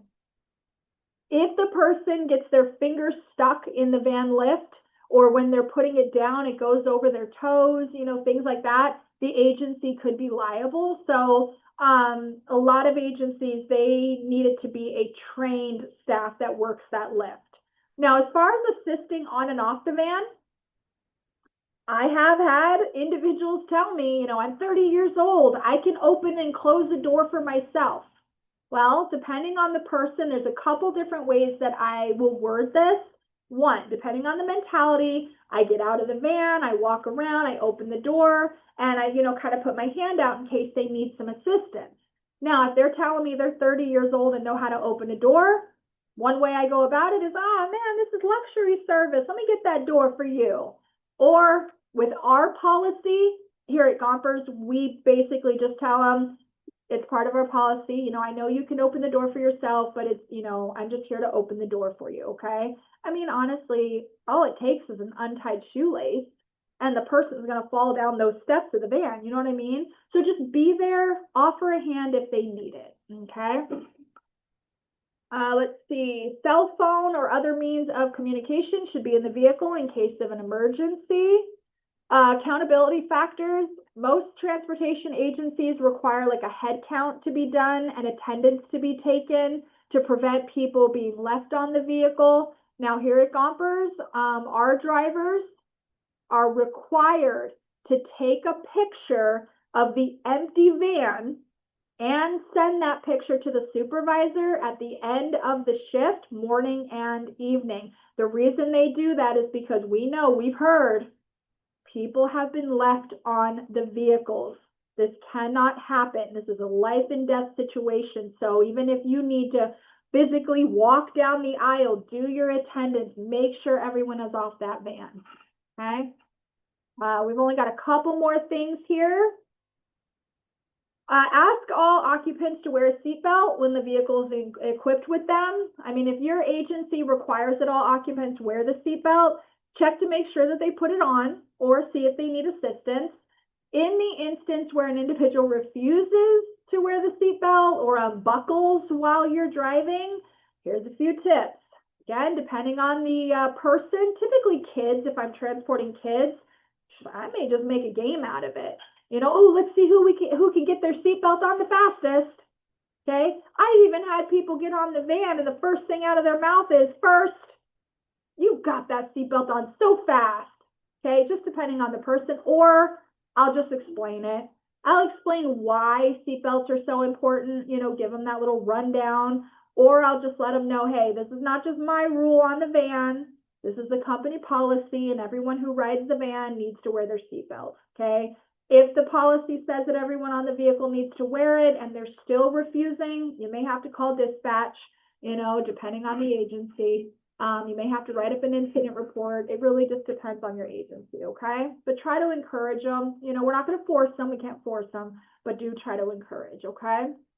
Let's see, what's the next one? Always observe posted speed limits, obviously. Be mindful of road conditions. Reduce vehicle speed during dangerous weather or when traveling on roads that are unfamiliar or hard to navigate. When it comes to the lift, most agencies are the same. Only qualified drivers should be behind the wheel. Special training and experience are required to operate, especially those 15-passenger vans. Drivers must wait for passengers to enter their home or to be with their caregiver before pulling away. Set expectations. All right, set expectations on that vehicle. Even just having the rules posted somewhere on the van is very helpful. And some of these rules, no jumping or rocking on the vehicle, feet must remain on the floor, keep hands to yourself, keep arms and hands inside the windows, keep seatbelts fastened until you arrive, stay seated until the driver gives permission to unbuckle. Let's see, belongings need to be out of the aisle, keep a calm voice during transport. Okay, depending on the agency, remind them no eating or drinking on the vehicle. A good rule of thumb, like I said, just have it posted somewhere. Okay, if you have a rider staff with you, they should be seated in the center of the van because they're responsible for monitoring and interacting with the passengers, okay? Last topic. Safety procedures while using a wheelchair lift. Check equipment for defects or other maintenance concerns. This includes the wheelchair lift, the straps, the tracks. So before starting your route, okay, again, depending on your agency, you may have to do a complete walk around of the vehicle to make sure that there's no dents, the tires are inflated, there's not a nail sticking out of the tire, making sure the air conditioning is working. I mean, most agencies have a list of their checklist, okay? Another thing, when we get to the individual's house for like pickup, okay, if you realize at that moment that the lift is not working, you know what you got to do? You got to work it manually. Nobody likes to do that. So if you're able to check everything before you take off in the morning, I would check everything. Run that lift through a full cycle because, again, the last thing you want is to get to the person's house and realize that lift's not working, okay? In a lot of cases, they may be able to switch out your van and get you a working lift. Let's see, secure the open doors. If your company vehicle has the cable hooks on the doors, attach them to the hook, just so like wind and stuff doesn't blow them around. Let's see, when the passengers are loading or unloading, whether in a wheelchair or not, always choose the path that is flat, clear of debris, and easily accessible. Just make sure that you're putting that lift down on a flat surface, okay, so that lift lip can go down. Let's see. A couple more things. Before raising or lowering the wheelchair lift, make sure the brakes are locked on the wheelchair. Stand away from the lift to avoid the lift coming down on your toes. When the vehicle is moving, the recommended position for the wheelchair passenger is facing forward. That way it's more stable, okay? Electric wheelchairs should be turned off and disengaged when on that lift. Fasten safety belt if there is one. Most of the lifts will not work if that emergency brake is not on and the seat belt is not equipped. Move the wheelchair outward facing all the way onto the lift. So you want to back the wheelchair onto the lift. If the passenger sits in a regular seat, ensure that the wheelchair is secured inside the vehicle, okay? Be sure the passenger's feet are on the footrest before moving the wheelchair. That's always important. What's the next one? That was it, right? Safety equipment. Oh, food and drink. You know, if you guys have policies on that stuff. All right. This training here today, it was designed to discuss some general information on individuals who have disabilities.